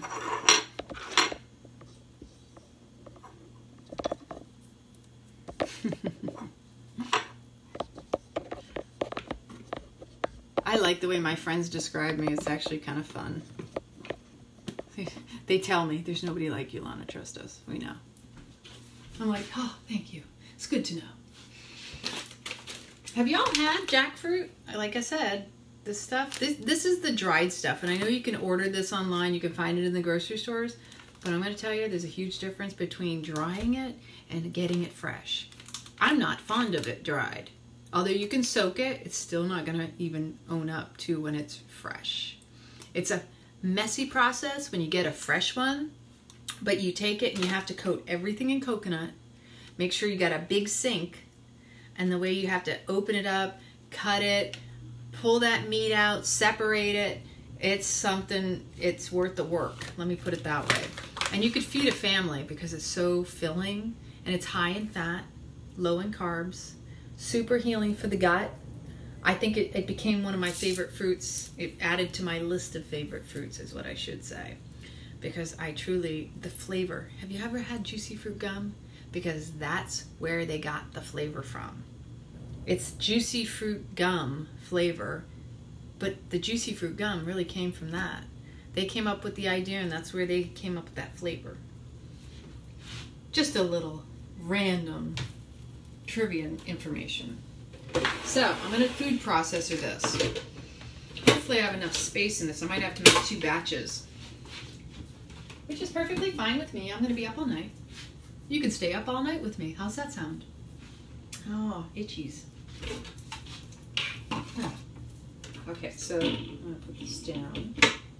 I'm going to do coconut. I could do coconut flour or almond flour. I have to see what's in my cupboards because sometimes I forget what I have up in the cupboards. So we have nothing in that one. I've also used quinoa flour, which is also an alternative if you can't do the others. And I have some over here. Or buckwheat flour is another one too. Why am I pulling an all-nighter? So maybe you didn't see earlier.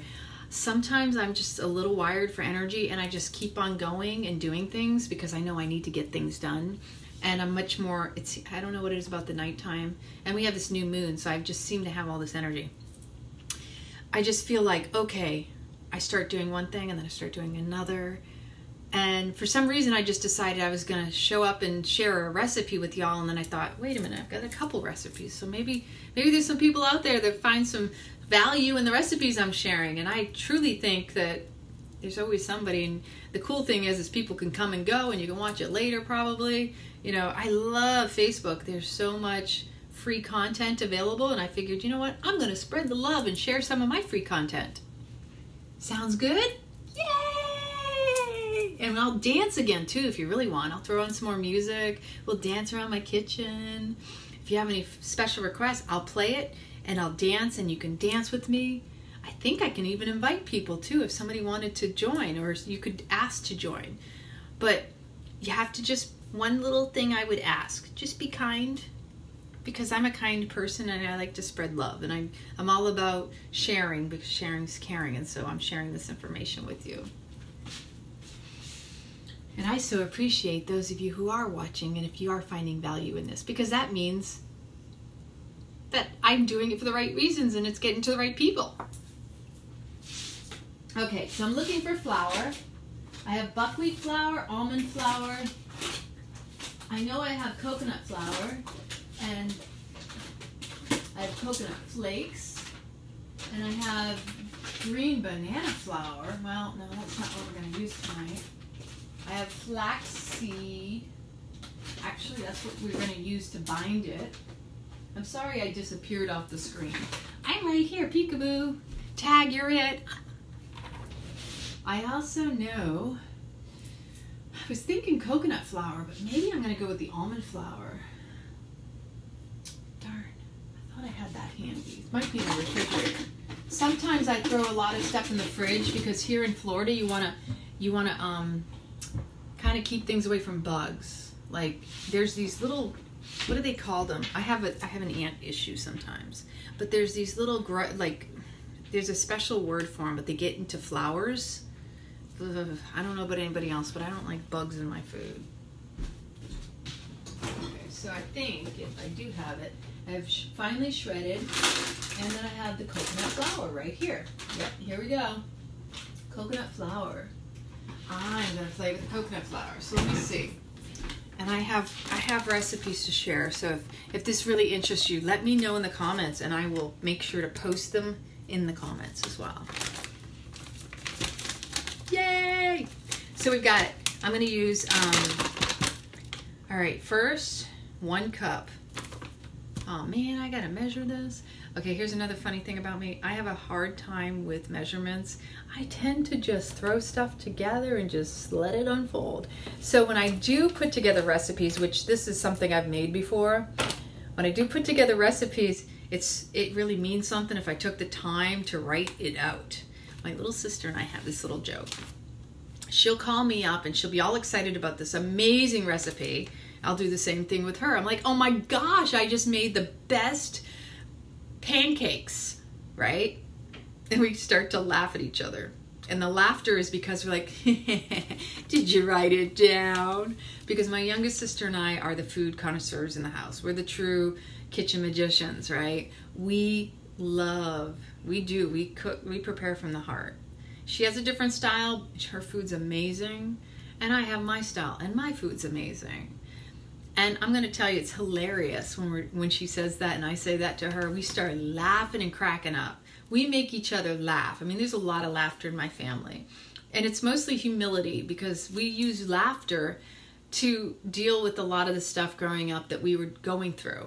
And it softens, you know, it's what brings people back together when maybe there's a discord or issues between each other, right? So if we're arguing or we're upset with one another for a while and we don't talk, eventually one of us will come around and make the other one laugh. Another thing we like to do is I'll call her up. Have you ever seen this comedian? What's his last name? Billy O'Connell. So he's a stand-up comedian, phenomenal man. Also had a traumatic childhood as well. Billy O'Connell, I believe it is. He has curly-ish, strawberry blonde hair. And he was on that show, that school show where he was the teacher. He took over for another actor who took off of that show originally.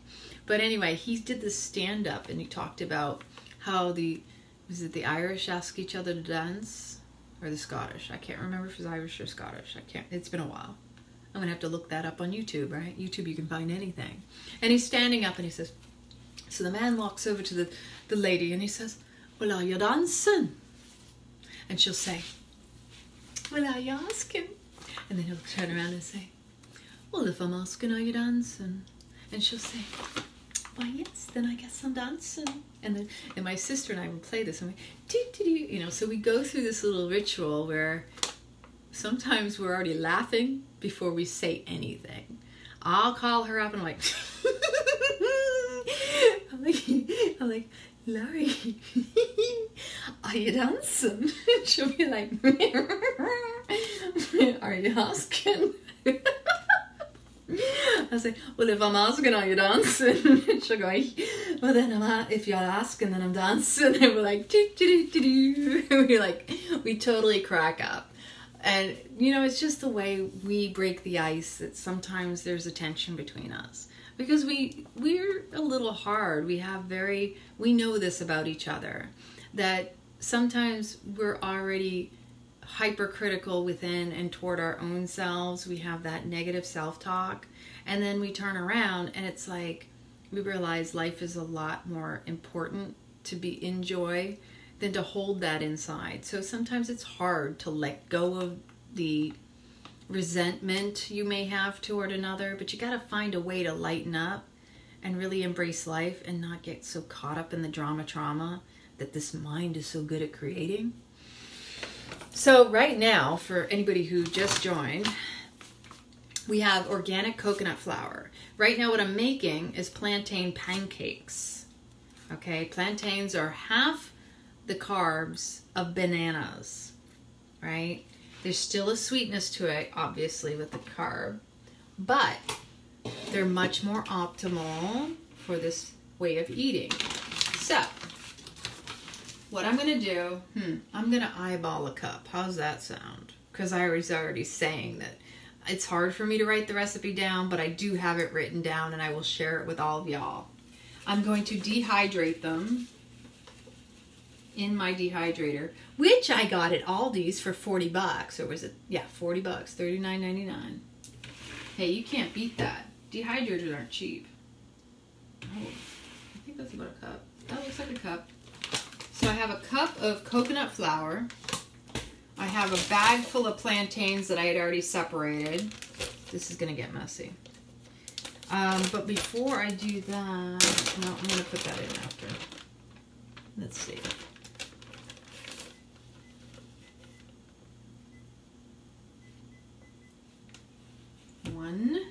One plantain.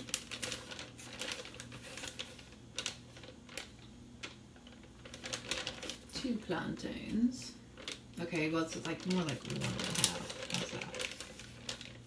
The interesting thing is plantains are really starchy, right? So if you're looking for something that's, again, we have our daily intake of how many carbs maximum when we're trying to go low carb. So again, it's just an alternative. You can use almond flour too. I may actually sneak in a little almond flour just to balance out so it's not just the coconut flavor. Or one thing I could do is I have an almond extract that's in my cabinet, so I could actually add that. That would be kind of rad for a flavor. I also have some flaxseed to help bind it all together. You can use flaxseed or chia seeds. Alright. I'm going to double up this recipe is what's going to probably end up happening. I just want to make sure it fits in my food processor because I don't have a large food processor. Again, if you also still just joined, I'm also at the same time eating my dinner. It always just gets that much more flavorful, and that is celery avocado soup because I'm all about my avocado. I like to avocado my avocados. So 3.5 tablespoons seems like an awful lot. I think I meant teaspoons, but I'm going to put a heaping tablespoon in this one, and then I'm going to mix it up, and then I'm going to see how much space I have in here. Ooh, I put ginger in here, that's right. So actually that's about 2 tablespoons. And then a ginger knob. Now I love to put ginger in everything because ginger is so healing for the belly. Right, Faye? I will put the recipe in the in the comments after I'm done because it's so simple and so yummy, right? So right now, I love sharing this. This is so exciting for me. I'm so glad you're here. I'm making plantain pancakes that I'm going to put in my dehydrator, which I will need help with shortly. And I'll call my helper who's in the other room. Because what I do is, because this particular style of a dehydrator, I'll pull this out so you can see it. I'm done with the blender, which I think I made a pretty good mess on. I get my water. I don't know if y'all do this, but I get one 5-gallon jug for $1 at reverse osmosis. There's these water mills, and all you do is you bring the 5-gallon jug, you pay $1, and you get a full jug of water. Reverse osmosis. All right, so here's what I got as I make my space. So this is what I got at Aldi's for $40.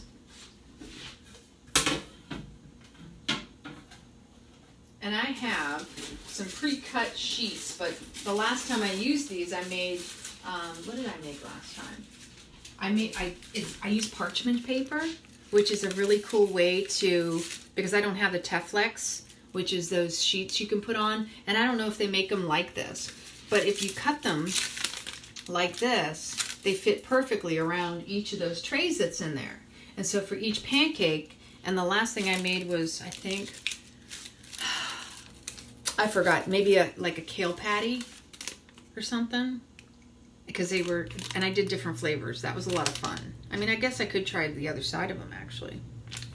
Yeah, I think it'd be fine on these. I can just flip them to the other side, but I was going to use this as a trace to do it on fresh paper. Because I guess I did only use one side. Hey, you know, I like to recycle, right? You could. I don't see why not. I'm going to try. I might be a little lazy in that respect. Or, like I said, I take the parchment paper out and just cut out new ones. It's super easy. You know, you just take the parchment paper, you trace around. I mean, I've already got pre-cut ones, and you just put it on top of it, and then you just trace around it. Perfect, right? Oh, and I keep forgetting to do this. So what I was saying earlier is I know you just tuned in. I just made coconut cheese. Okay, this is a probiotic made with coconuts, with salt, and just a starter and some water. The starter came from the coconut yogurt I made earlier, right? Sweet, right? I know, we're trying to do things smarter, not harder. I like to say, do things smarter, do them less harder, because we're too caught up in this crazy thinking. We don't need to do things harder, just be smarter. Life's much easier when you do. Okay, so as we move, as we roll, where was I? Okay, so back to the ingredients. I'm looking at what I've got. I've moved things around. Got the dehydrator. You can see this. The brand is Ambiano. So Aldi's, I'm serious. If you got an Aldi's nearby, they're a great option. If you don't have access to decent farmers markets and things like that, I shop around to a lot of different places because seasonally, I can find things at the farmer's market for cheaper. And then there's other markets that I mean, oh my gosh, where I live here, we had Nature's Food Patch. We had Earth Origins. Then you had the Publixes and the Winn-Dixies and the Fresh Market. But recently we had another Whole Foods open up. I am not too far from Tampa, but I wasn't going to drive all the way to Tampa for the Whole Foods. I'm not a big Trader Joe's fan because I've been through Trader Joe's and I found a lot of crap.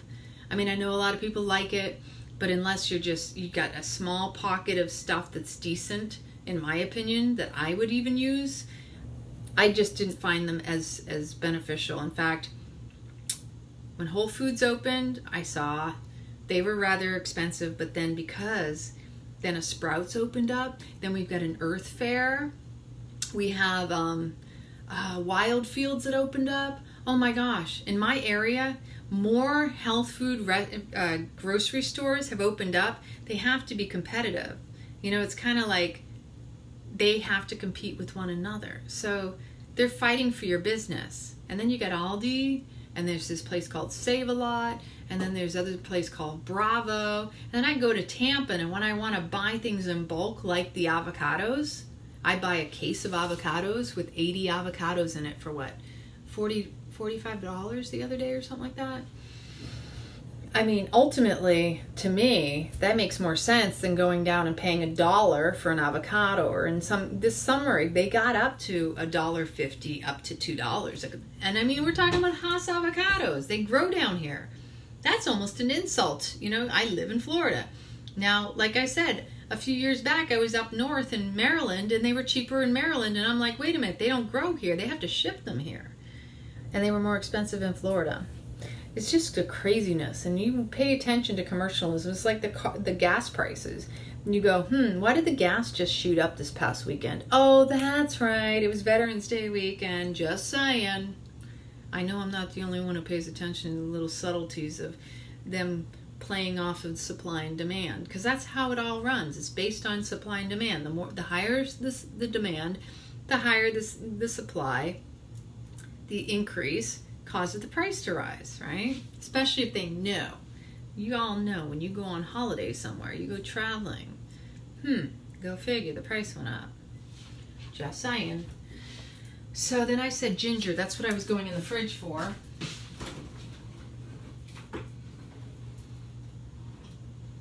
Oh, I did have a ginger piece up here already, and I almost forgot about that. So I have a big knob of ginger. Ladies, just a little tip. On your moon cycle, when your cycle comes up, yeah, I agree. Trader Joe's is a lot of processed crap. The only thing that I find beneficial when I do go to Trader Joe's is when they have produce. And in that case, it's so limited in comparison to just going to my local farmer's market. When I can, that's where I'm at. I'm at my farmer's market. I know all the Asians and the Hispanics, and I've got a Jackfruit King guy that I go to directly. Man hooks me up every single time. I help him sell to other people, and he's like, I'll give it to you for less. And he's cool. He's cool. And he flirts, don't get me wrong. He's I think he's from South America. And so, you know, it's part of the culture. I lived in Naples, Italy. Everybody flirts. And you know what? It's actually, there's a delight in the flirt. There's nothing sexual about it either. This is the beauty. There's just this appreciation, this recognition of another person. It's like when you have a great rapport in a conversation, it's a form of a flirt. It's just that unfortunately our advertising, our culture, this taboo, religion, and all these other things cause people to feel like, oh, he's flirting with me, so he wants something more. Maybe it's just that he wants to make you feel good, and it makes him feel good by making you feel good. An equal exchange of people appreciating one another, right? I've experienced that many times in my life. But even when I was younger, it's just it's a mentality. If you're a victim and you always feel like something happens to you all the time, if that's your story, then guess what? That's what you're experiencing, because life shows up where you're at, right? And when you want to accuse somebody of something, always remember, when you're pointing a finger out there, there's three pointing back at you. So be careful how you shoot your gun, right? They always say, never point a loaded gun, go figure, at an individual, unless you intend to shoot it. And you never know, with those three fingers, the backfire that could come from them, right?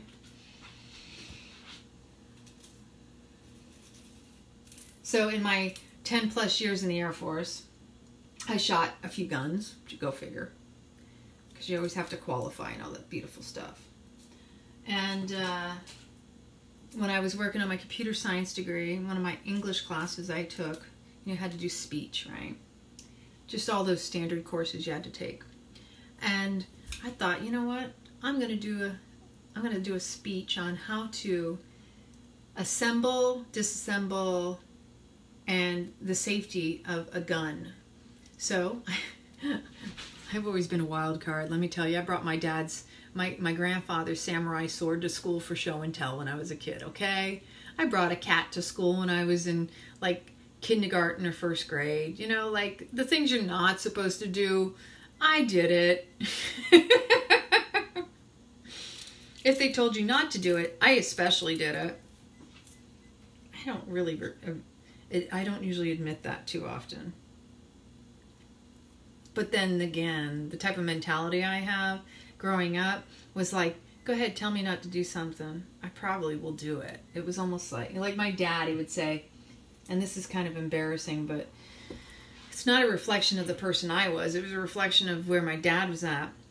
He would say, you're going to have to marry a rich man because you've got expensive taste. Because I would order what he would consider the most expensive thing on the menu growing up. And I'm like, as a young child, maybe 10 or 11, I looked at my dad and I said, who said I had to marry a rich man? Who said I didn't have to? Why not say that I might be rich myself? Who said I need someone else to give me that? I was like, you know, and my dad kind of had a side smile, like, that's my daughter. Because I had that strong will and that sense to know that I don't have to adapt to what other people think. I'll prove you wrong. And I have in a lot of my life. I've proven a lot of people wrong. You won't do that. Watch me. Watch me.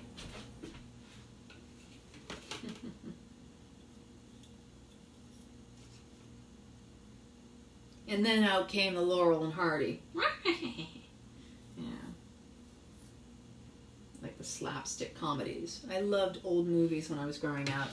And the old slapsticks. There was a great old black and white called Hell's a Poppin'.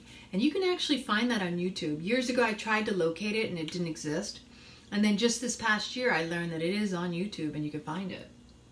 Funniest comedy. No cursing necessary. You know, so much comedy these days. Everybody's got a curse and it's got an F-bomb or whatever. And I try to reduce that because nobody needs the shock factor. I think that if you speak to people and treat them like humans, you don't have to worry about trying to get their attention using profanity. If anything, that's disrespectful to yourself. But not everybody sees it that way. They just think, oh, well, that's just how I am. Or they try to justify or validate themselves through their speech and how they speak. You know what? Compassionate communication is much more powerful, right? Receptive, open, receptive communication. Going into a conversation with an open hand, not a closed fist, right? Because what happens? You go in with a closed fist, you're going to come back with a closed fist at you. If you have an open, embracing conversation and you extend a hand, you may actually find yourself in accord with another person. You always have to trace it back to what's the intention behind what you're doing, saying, speaking, believing. It all starts in your own mind. And I challenge everyone to ask, is it coming from here or coming from here? Because the head wants to be right, the ego wants to be right, but that heart just wants to be happy. Powerful stuff.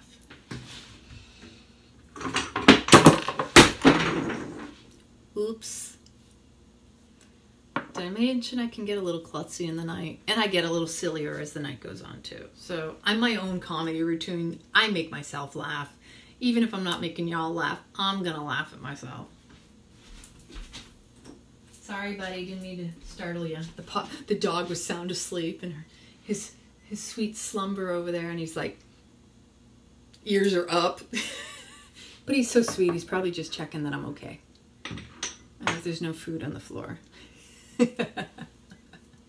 So, cinnamon, nutmeg, and I already put the ginger in there. With the nutmeg, I always just do a dash. Okay, maybe a couple dashes in that case. With the cinnamon, something that's really beautiful, especially with people who have diabetes, you know, obviously you're already watching your sugar. This will regulate your blood sugar. And I explicitly use Ceylon cinnamon. The other stuff's not necessarily the best. How much did I say I was using there? A quarter of a teaspoon? Okay. So I'll put a little bit more than that. I'll put about half.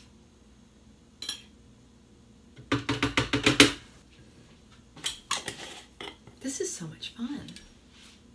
Y'all should try this. I haven't seen if anybody else has done this before, gone live and just hung out in the kitchen with them, their recipes. But I totally encourage it because I'm having a blast.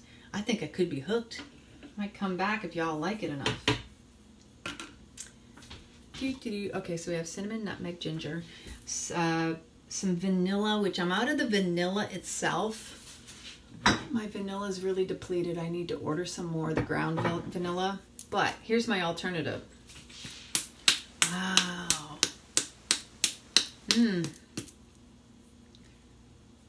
This stuff here. Now, first off, stevia. I have some stevia plant, like the actual leaves growing in the back.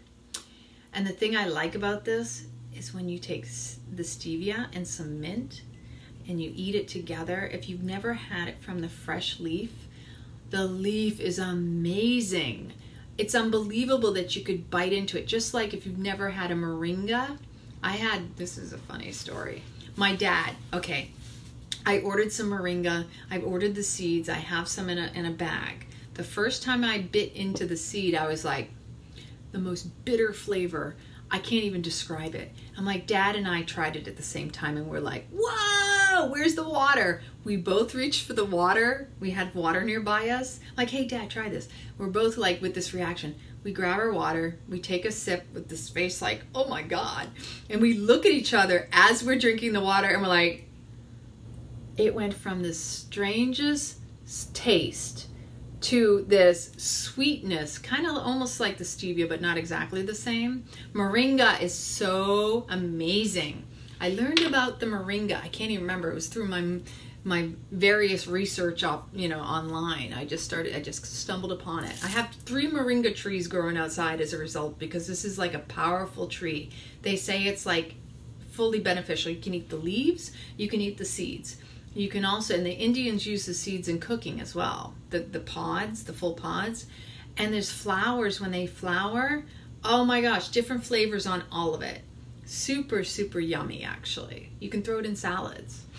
Let me see if I have that package up here because I'm pretty sure I had it up here and I'll share it with you. Oh yeah, here we go.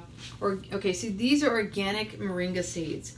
The moringa seeds are removed from inside a long, slender pod that dangles from a branch of a moringa tree. The 3-sided ribbed-shaped seeds have several beneficial uses. They can be roasted and eaten like nuts, or they can be cooked like peas or beans. The seeds contain a high quality of oil, which can be used for cooking and for lubrication. To discover more, you can look them up. So that's all it says on this package. It's a multivitamin is what they call it, right? So let me show you what this thing looks like. This is so fun, right?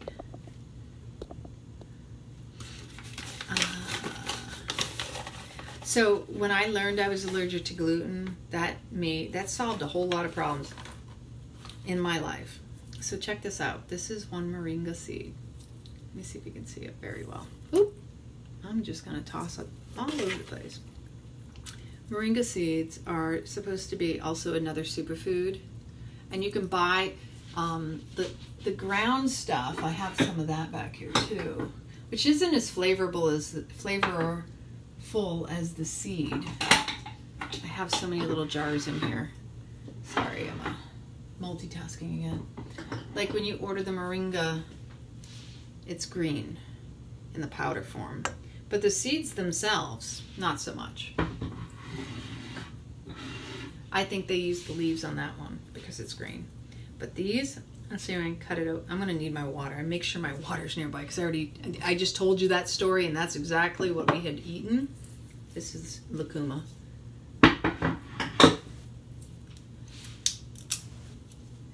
This is what the inside of the seed looks like, okay?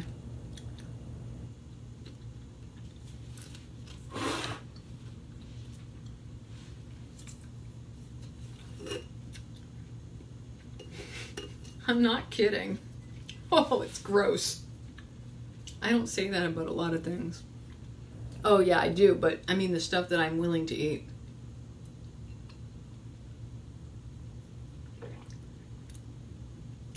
Totally changes the flavor. It's still pretty bitter. But I just took my multivitamin.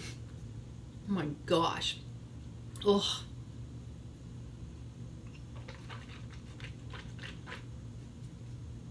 You can use it as a breath freshener, I guess. All right, I won't do that again for a while. Ugh. Just wanted to relive that experience I had with my dad. Just he's not here because he lives in a different part of Florida. He's about an hour away from me. Oh, I'm gross. OMG. Whoa. It gets better, but not my favorite flavor. I'll take the powder over anything. Wow. Oh my gosh. That would explain why I haven't touched it in a while. It didn't end up... I actually tried to plant one of those particular seeds, but I'm not 100% sure. I think they might have actually cooked them. So, they're probably not beneficial. I know y'all are laughing at me. I'm laughing at me. I can't believe I just did that. Hold on, I'm going to hit this water. Oh.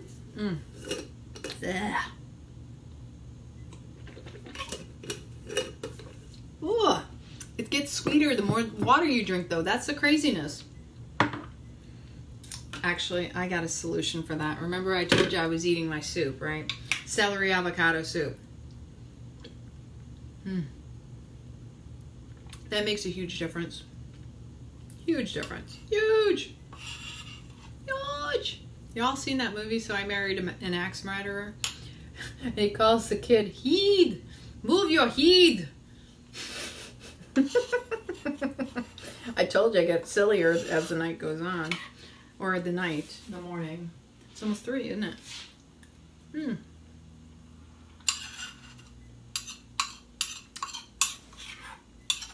Crazy is as crazy does, and I feel like Forrest Gump that I went back and had some more of that. This makes up for it, though. The garlic and the onion in this. All right. Moving back to the pancakes. Sorry for that. Squirrel. Everybody seen that movie Up? That's my little joke because I can easily get distracted, right? Where was I? Okay. So I already put the cinnamon, the nutmeg, and the ginger in there. I'm going to put a dash of salt, which I put over here. Yep, over here. Okay. Stuff in my kitchen ends up all over the place. It was over there, it's over there. I was looking for the pepper, it was up there, it's usually back there. I think I keep it interesting. They say you should always change up what you do during the day. Change up your routine. Do something different. Step out of your comfort zone at least once a day. You know why? Because it's good for your brain. Your neurons. You gotta retrain yourself. And when you get caught up in habit and routine, it creates a laziness and you atrophy the brain. So you need to change things up. And the doggy is awake because he's licking his butt. That's a true statement. Buddy, are you okay over there? I'm going to double this recipe up, I can already tell, because there's plenty of room in my food processor, and I figure I might as well make this all up as much as I can. All right. Next, I think that's pretty much... Ooh, I forgot about that. I was going to put some dates in this as a sweetener, too. Okay, here's what I'm going to do. Things just got interesting. I usually soak the dates, and I hadn't been soaking the dates. Oh, well. All right. Dates. They're staring me in the face. Okay. So I'm going to use 5 dates. And I like medjool dates. I'm not really going to... I'm going to try not to eat these. They're one of my... They're a small little vice. They're just so tasty and yummy. Not exactly the combination I want to mix with my fats. Obviously, I try to eliminate that combination of adding sugars and fats together, even though, you know, there's that time. I'm going to just throw these in there and see what happens, because believe it or not, those plantains are pretty wet. So we got 5 medjool dates. And these are great for children too, because this is a great alternative for people who don't have, you know, like myself, can't eat wheat, can't eat gluten. Coconut flour, almond flour. We have it. We have a ton of options. Back when I was younger, I didn't know I was allergic. I wish I did. I wish my parents were more attentive to it. You know, our bodies are always telling us, but we're not trained to listen to our bodies. We listen to people who don't even live in our bodies half the time. You know? Okay, that's number 3. Number 3. If y'all are hearing beeping in the background, it's because I have a possessed dryer. And I didn't unplug it yet, and I'm just gonna wait till later. And it just beeps at me. It randomly will talk to me. It doesn't happen all the time.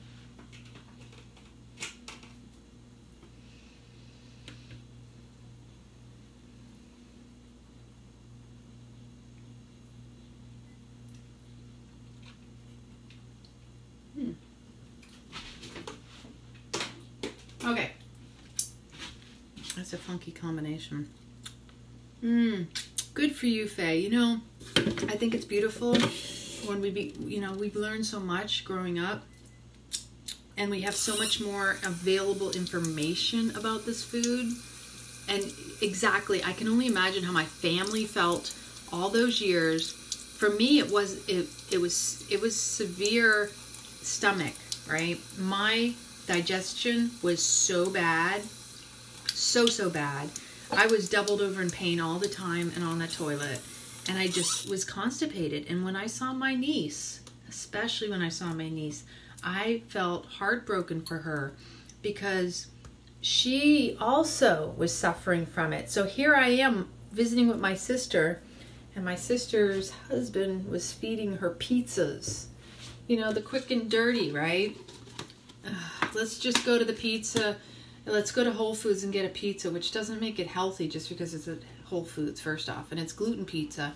And she's doing this on the toilet like I used to when I was a little girl. And I looked at her and I'm like, Lori, she has the same problem I grew up with. And I'm thinking, don't let her wait until she's, you know, this for me, when I was, 8 years ago? Almost 8 years ago, I learned I was allergic to wheat and gluten. Okay, I was diagnosed with IBS as I was getting out of the U.S.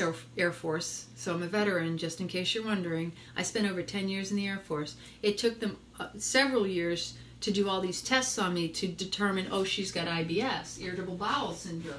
But all that label, all that diagnosis isn't an actual root cause. That's just telling you, oh, we don't know what's wrong with you, but here's what we're going to label it. That doesn't heal or fix the situation. Thank you, Faye. I appreciate that. Thank you. So, in essence, I had to figure it out through my own journey, through my own experience, and to be going through that all my life. And so I really honor parents who recognize and go, there's something more going on below the surface here. And so even though I know for me it's definitely wheat. Wheat will put me in the ER to the point where wheatgrass is the worst for me. I had 2 so deathly experiences, feeling like death coming out of my body, and I was in Italy at the time. I was using wheatgrass, and actually there was wheatgrass in the protein powder that I was using by Garden of Life. Now the interesting thing is we see all these labels that say gluten free, but we never stop to think about the people who have grass allergies. There's a lot of people with grass allergies, and they will go into anaphylactic shock. When you say it's gluten-free, but it still has wheat grass in it, don't tell me just because you cut it off before it germinated. It's germinated from the seed. So if you're allergic, if you have a celiac disease, stay away from the barley, the wheatgrass, all those grasses. And if you have an allergy to grass, be aware that those things are going to trigger you. So my second experience with having found out and realizing, oh my gosh, the wheatgrass was also contributing to further problems. My girlfriend was over at my house. I was so excited about sharing some of my recipes with her. I was making smoothies using wheatgrass. But before that, I had already experienced something similar to what ended up ensuing that night. It turned out, I thought the first time it was contaminated spinach, but it wasn't. I put straight wheatgrass. I had already been using the protein powders, which just had a little bit, but in comparison to putting straight wheatgrass. The smoothie, she said, was delicious, but the first spoon bite, because she was allergic to grass and I didn't put the two together, and I felt more, I was so torn at what I'd done to this poor lady. You know, here's this friend of mine, and she had to go to the pharmacist in Italy to find someone who could give her something she started to go into anaphylactic shock. From the first bite, her throat started to swell. She was like, oh my God. And then it dawned on me when I did the research. I was like, oh, I basically poisoned her. And people don't use those words. They don't think about, if you're allergic to something, it's called being poisoned because you're allergic to it. It will put you in the ER. It will make you sick. It could kill you. There were children in Italy. There was a little boy. The year I found out I was allergic, I was over there, and it was beneficial. It was perfect timing because my reaction had gotten so severe as well that here's this little boy, and it was all over the news, and he died because they had his ice cream birthday cake had gluten in it. And then you see, and unfortunately the media and the propaganda makes it so much worse that everybody everybody gets super sad and takes on the story as if it's their own. But the moral of the story is that you don't know unless it's you going through the experience. Quite often, people will actually project their fears of, like feeling threatened. Like if you change your diet, oh, I'm so sorry for you, they'll say. What that is really saying about themselves, not you, is that I could never imagine doing that. That's something I could never change. I have to have that. And you're just, ooh, God forbid, I feel bad for you really reflects that I really could never do it. And I don't want to be like you. It's an interesting dynamic, and I experienced that a lot when I was going through transitions and having to change up what I eat. And to the point where it was painful because I was recognizing that people were almost like resistant to me as if I was threatening them in their own livelihood. But that just showed that they had their own food addictions, because that's what it is, and that seeing somebody who had to eliminate something they could not live without because they're so attached to it caused them their own internal struggle. Interesting dynamic to be a part of. Okay, so I think I've got all the ingredients in here. I put the vanilla stevia. I may add a little bit more. I think I'm going to add more of this plantain. Let's see, we got this one and this one. So this is kind of messy because, like I said, it's soaking in a juice. I should have put a little lemon juice in there. That's always a good thing to throw in too. So if you're ever curious, you can always throw a little lemon juice in this too.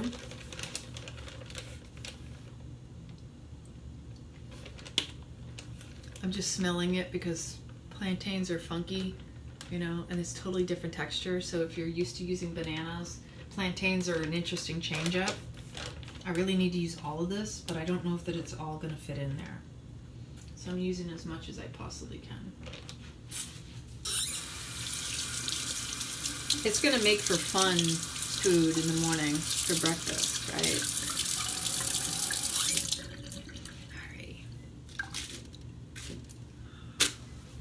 All right, where was I? Okay, so I'm probably going to have to add some more of the coconut flour, which is perfect.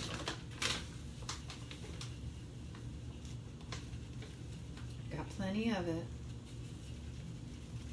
All right, that's that. It's a coconut night, you put the lime in the coconut and shake it up. Do y'all dance in your kitchen? I sure do. I love it. Oh my gosh, plantain pancakes from Haiti. I bet he's got the, oh my gosh, you got the hookup, sister. I like the sounds of that. So now we're up to 4 tablespoons of flaxseed. Because the flaxseed's going to give that gelling as well. I'm going to mix this up and see how it turns out so far. I know I can delay. I can talk and talk and talk. That's just how I roll.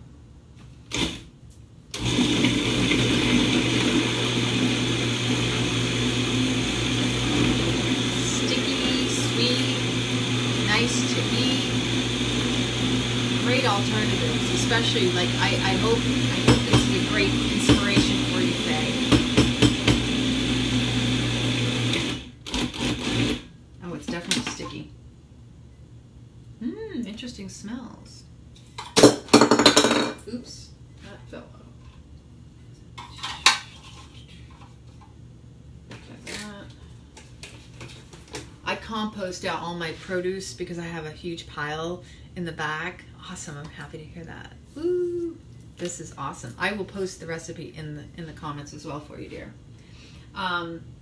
So I don't know if you're all like me, but like you gotta move sometimes everything in the food processor around. And maybe I should have cut the plantains up a little bit more than I did. I just stuck them in there whole because they are starchier than a regular banana. I suppose if you really need a little bit more sweetness, you could put a regular banana in here too. But because I can't guarantee, like I said, plantains I know are lower in sweetness. But then that vanilla stevia eliminates the need for any sugars, and it keeps the carbs down, right?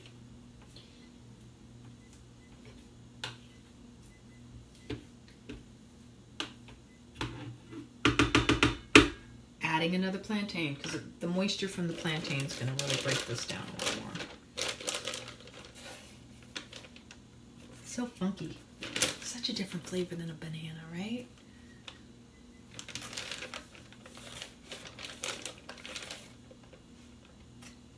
I think I'm going to end up using all of it now, so.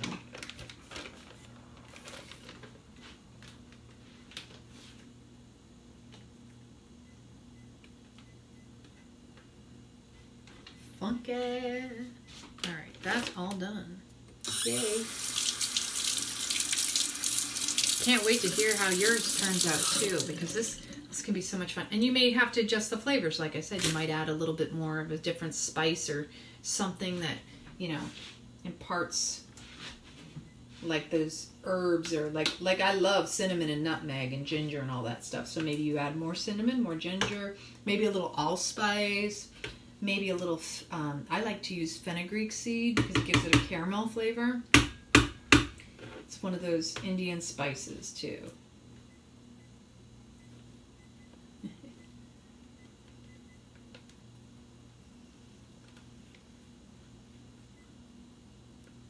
puppy is rustling out there. It's so sweet.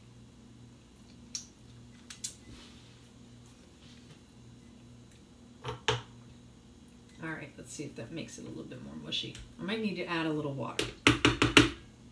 Water? Yeah, I guess I could. Coconut oil if you want to add to it as well. Nothing wrong with that. I may have to do that.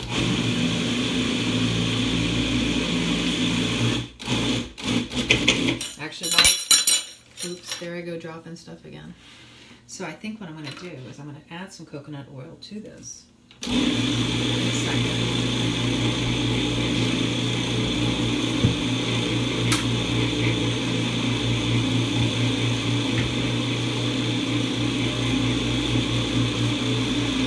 I didn't use coconut oil in the last one I made, so I think this will really be helpful because it is definitely chunky and it's not breaking down the way I thought it would. But mostly because I didn't soak the dates, and soaking the dates will help a lot more. I have this all written up, so I will post it.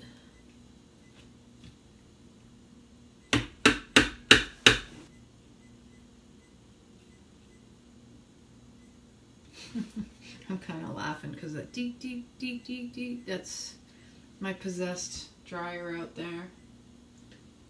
Craziness. Do y'all have any spooks going on in your homes? I know the past couple of days my house has. Kind of craziness. Even the dog was walking around checking things out like something's going on around here. It's that new moon. We got a new moon coming up in the next few hours. Ooh-wee-oo.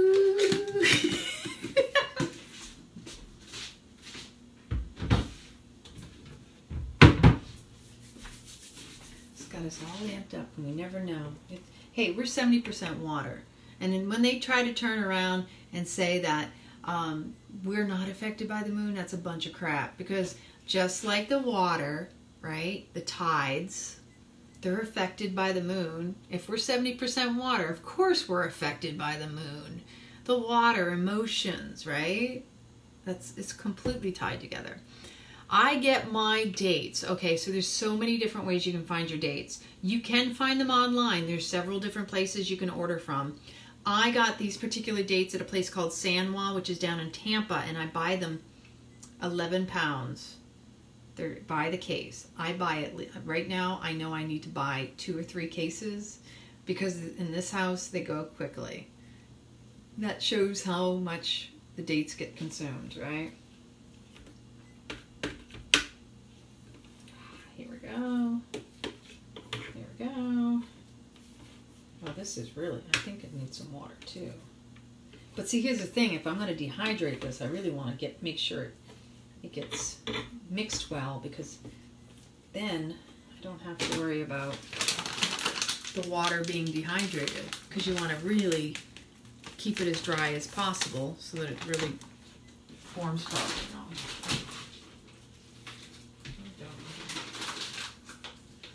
See?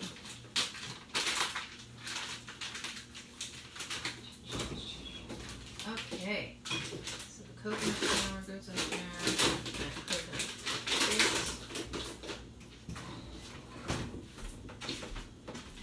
Sounds good.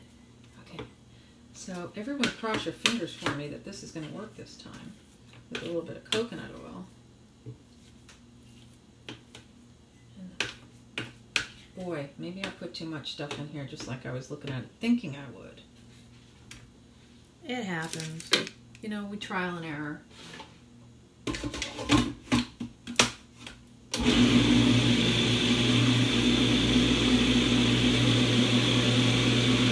It is moving though.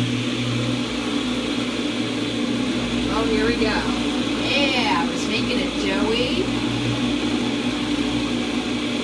Now we're breaking up.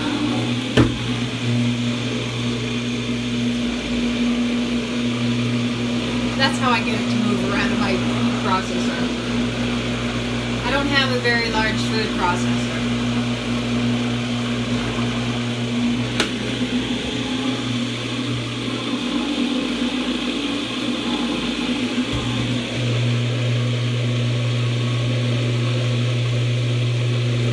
Nice and chunky.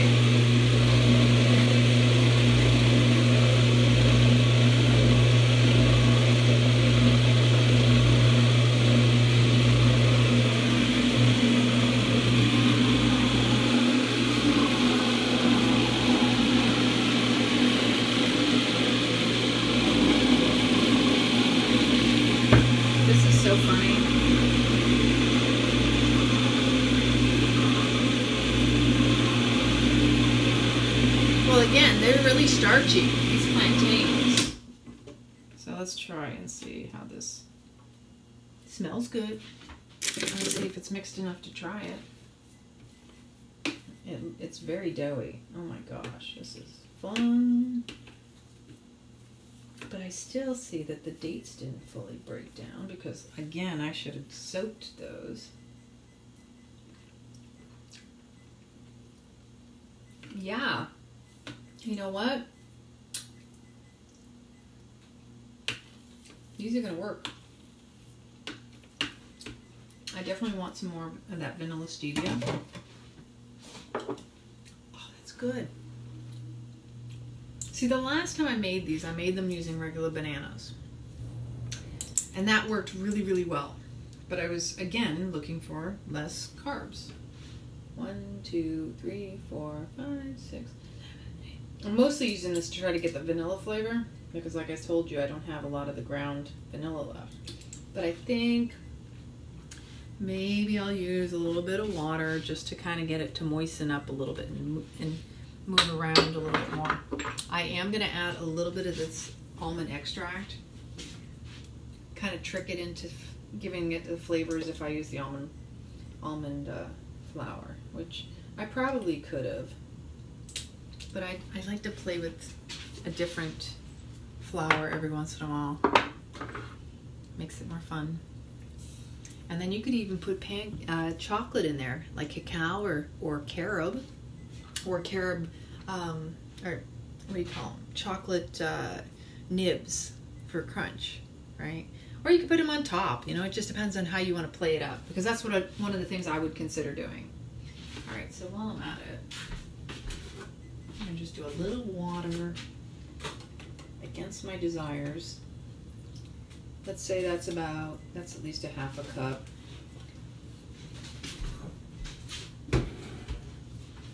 Aw, he has his own little personal cloud over there. It's a cloud of pillows.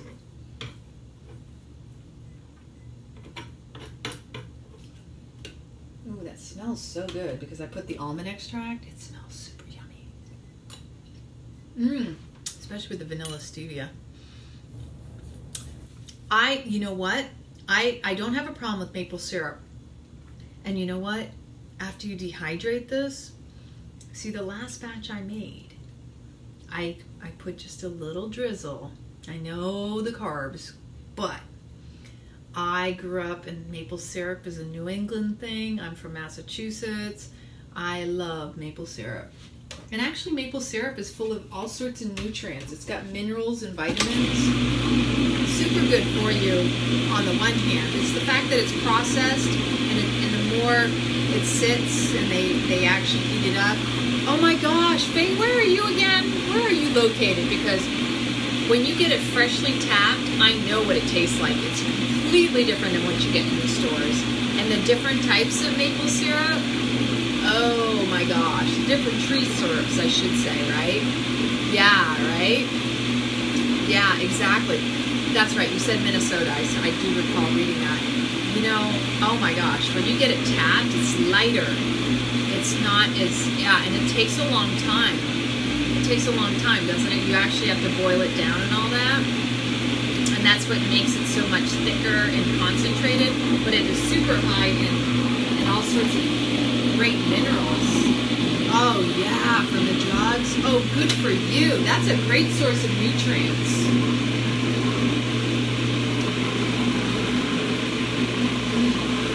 That's awesome. I love hearing when people are getting it from the source like that, literally tapping it from the source. I miss that, where you had the tap in the tree and you had the bucket that was attached and you would collect it. You go back the next day and you get it and get it and get it. Oh my God, yes, to tea. Oh, you're making me jealous. I wish we had that down here. And I know you can get it from different trees. It's just been so long. Ooh, that's awesome. I'm happy for you. Okay, this is gonna be good. I know after just tasting that little flavor, it's gonna be even more yummy.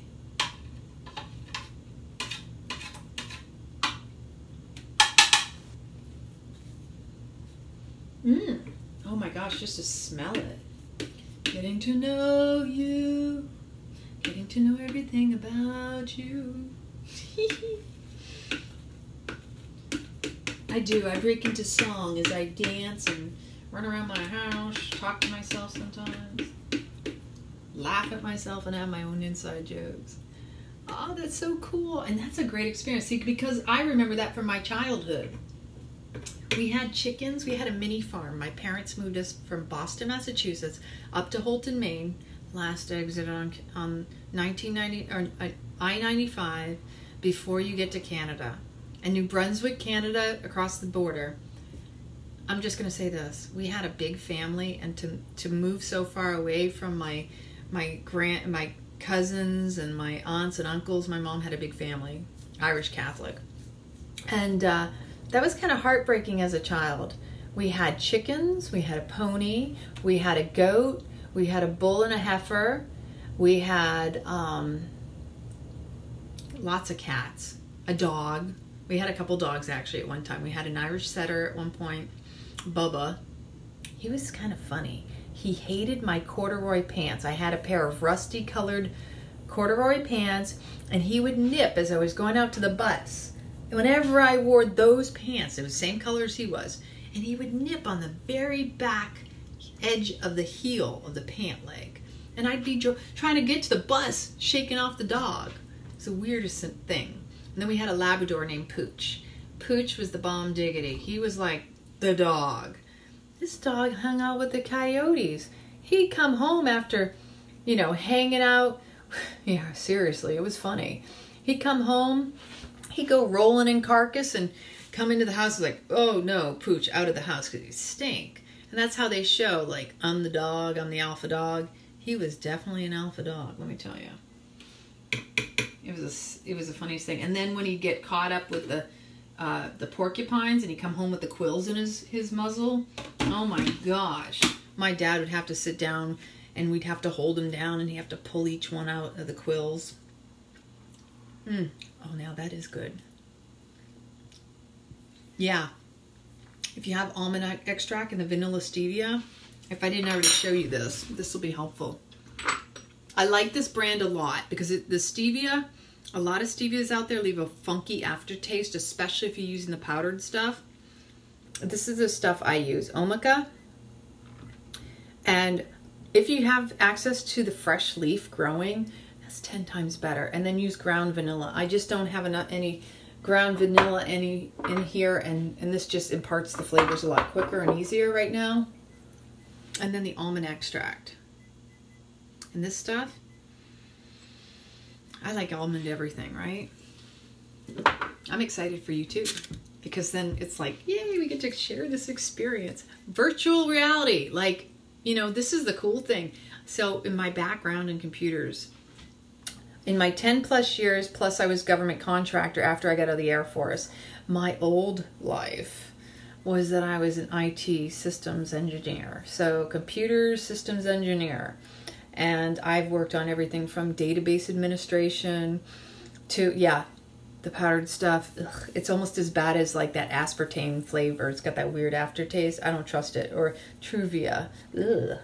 That powdery stuff feels chemical, doesn't it? And so, the one thing I learned is you can use the power of social media to connect in such a beautiful way versus seeing all the negative stuff that's out there. Because here we have human connection. And you see when people show up, we call them trolls, or people talk negative, or they're, the negative Nancy's, or they're showing up to HATE.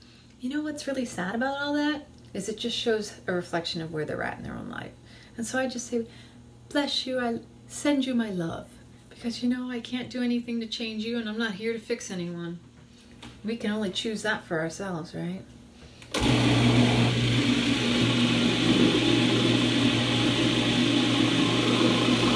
Doing once more because I want to make sure it's really well mixed. And then we're putting it in the dehydrator. Ooh, I took it off. That was funny. Told you, I have lots of fun in my kitchen.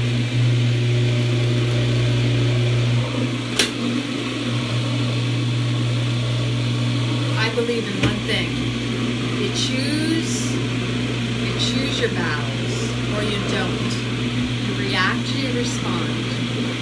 Where attention goes, energy flows, and what you fixate on is what grows. So if you turn around and you decide to react to something, you've basically given it your power. If you allow it to penetrate and upset your inner sacred space, your inner personal bliss, then you know what? Then you just gave away something that God loved every single person, right?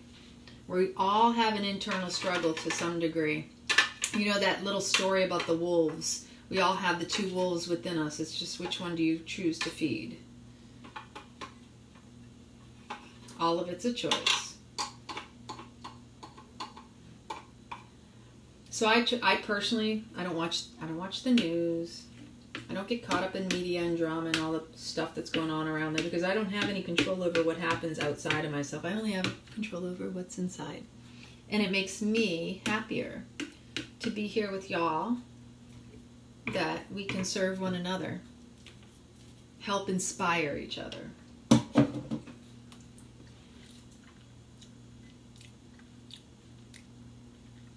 Wow, I need more water. I'm realizing I'm really parched. Wow.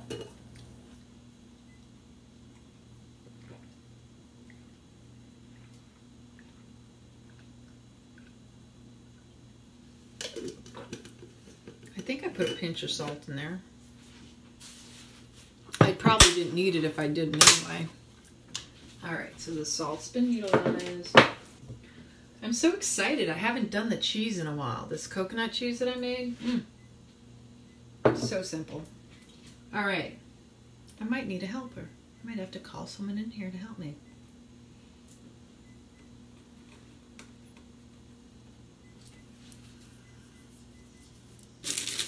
Let me see. Okay, so let's see how many trays I need. 1, 2, 3 sheets right now.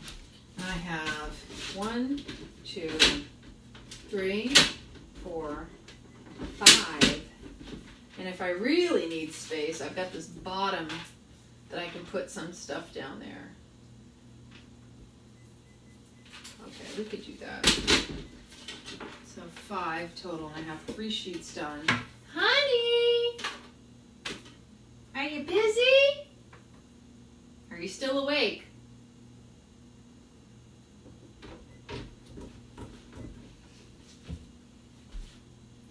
Maybe he's sleeping. Something tells me he's not, but he could be. Hello? Are you sleeping? I'll be 2 seconds.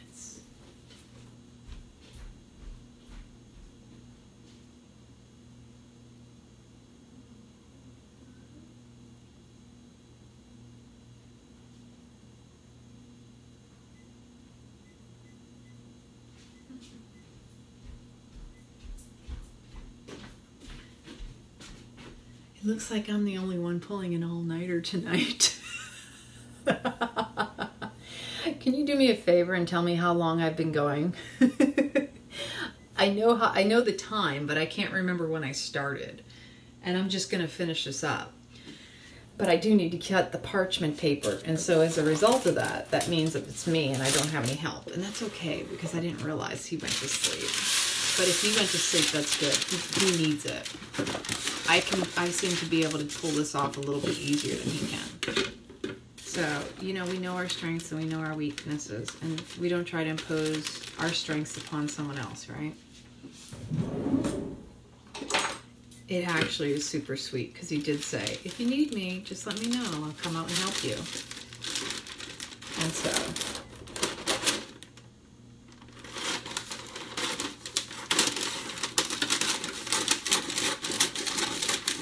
So what I'm going to do, just to make this easier, yeah, type down on the comments how many hours I've been going, if you can tell me the exact time, because then I'll know how much longer I've got to go. Because I think there's a max time limit on how long you can go live, but I'm not 100% sure. Facebook is always changing up what they allow, and they changed the whole storyline, let's say.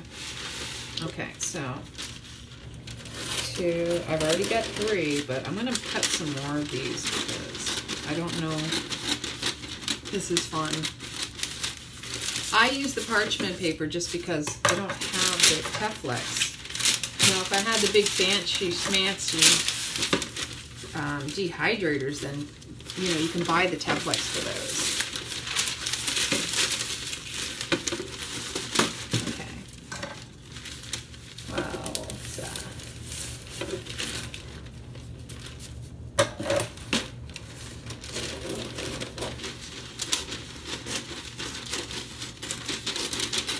So I teach Kundalini Yoga, and I suspect what I may do is go and do sadhana this morning. Since I'm not going to sleep, I will just carry my butt over to the yoga studio. And sadhana is a devotional practice where you chant, and it's amazing. It doesn't tell you. Oh, wow. Well, maybe it'll tell me when it's going to boot me off. How about that? That'll be interesting. That's interesting. I didn't know it wouldn't tell you. And whenever I've watched someone, I've been able to touch the screen at least, and it tells me. But yeah. Who'da thunk? Thank you for checking. I appreciate that, Faye. But this is definitely fun because it's like we're getting to know each other, right? Sharing our little experiences and things that we clearly have in common. Yeah. Yeah, well, pause definitely because it's live. You definitely can't pause me. I'm just keep on going.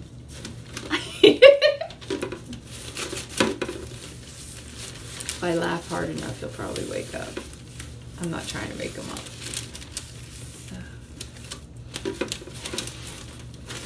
But it's kind of fun because then, you know, I know this will be available later.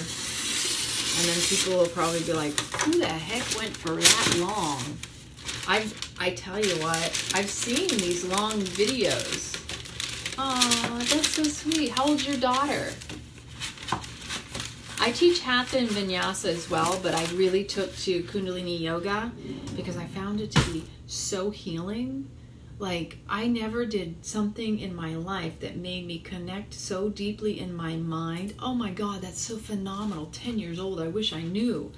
The best I did know is I loved doing aerobics with my aunt. And she's been doing yoga for a long time too. Oh my gosh, that's incredible. So she's a true yogini. And that means that when she gets older, she's going to be...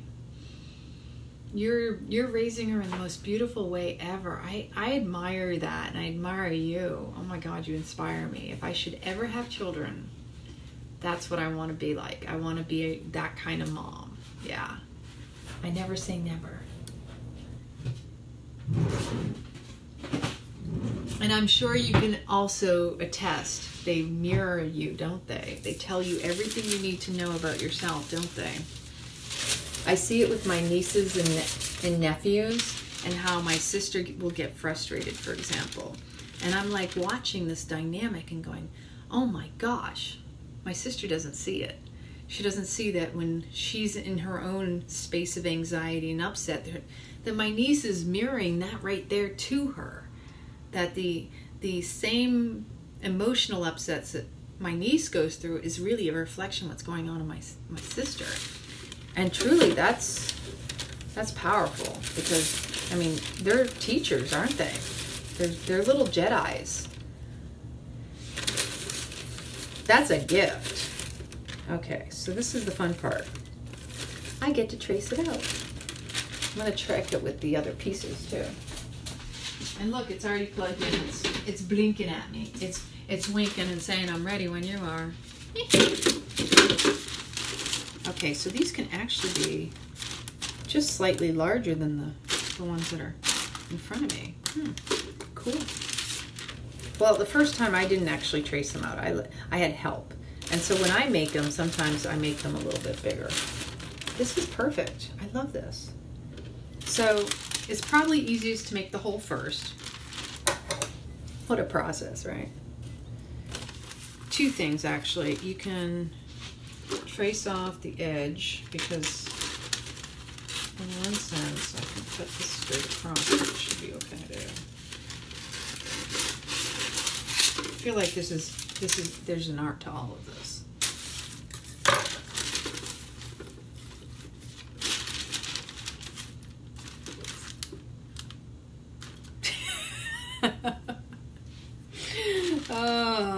The beauty in children. I truly love, I admire and just respect children. And I think what it is for me is I remember what it was like to be down in those, to be youthful and how aware I was. And so I respect children especially because to me, they're wise. They really are wise. And we don't give them enough credit. And I remember how wise and manipulative I could be at a young age, and going, yeah, I knew exactly what I was doing when I was a kid. That, you know, people tend to just kind of be naive to what a child's brain capacity and awareness really is. That's, yeah. And they are honest and pure, yeah, and in touch with themselves. And then as you look back at that and see that in a child, you realize, oh my gosh, how did I lose that? Because of all the programming that we're exposed to, right? All this crap that they feed us, and we're supposed to become, you know, something other than what we already were, which is aware of who we were. This conditioning has caused us to question what we already knew was true. Okay, so now we're going to do the little hole in the middle. Okay.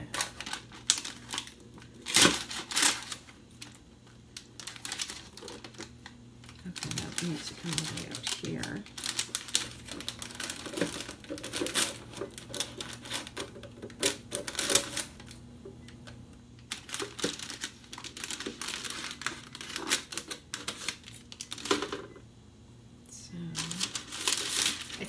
It's like I'm doing this. Oh, I refuse to let society. Oh, you sound amazing, girlfriend. You have got that going on. That in itself is some serious discipline. Just, you know, being so dedicated. And that's what I've always believed, that when you decide to have children, when you do have children, it really isn't just for us. It's really for them. It's to provide that legacy of really nurturing and being there for them, and thinking of their best interest, and not, oh, you're supposed to listen to me just because I'm an adult, or that I'm your elder. How about that one? You know, you're supposed to respect your elders. Well, not every elder is deserving of respect, right? And I think respect needs to still be earned in all forms. Okay, so that's my hodgepodge of a hole. I'll trim that up a little bit better than that.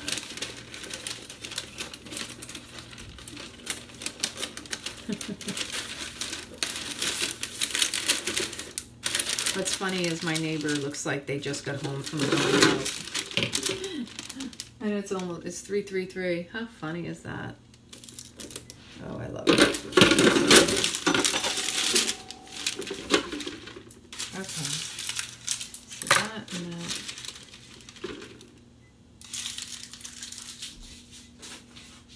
And I recycle like a crazy woman over here too. So on top of composting my scraps, my food scraps, I'm over here with my recycling trash bin over there, which is just a paper bag. I used to always have like special canisters for like the recycling and all that, and I thought, you know what, this is taking up way too much space.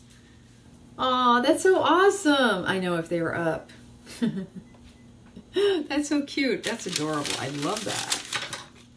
The little wise ones, we call them, right? Okay, I know what I'm going to do. I'm going to trace it with my fingers. I'll just do this.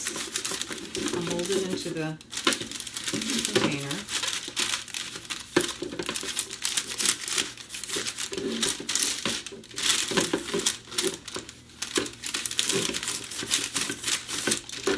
Sweet. Okay.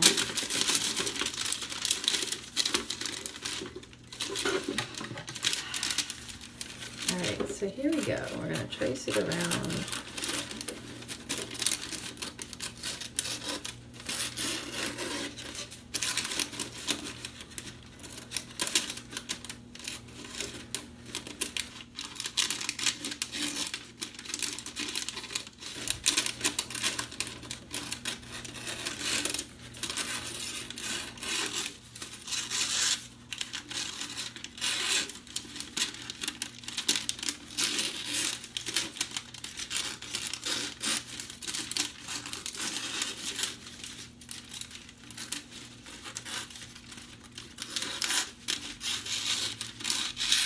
And voila, we have one.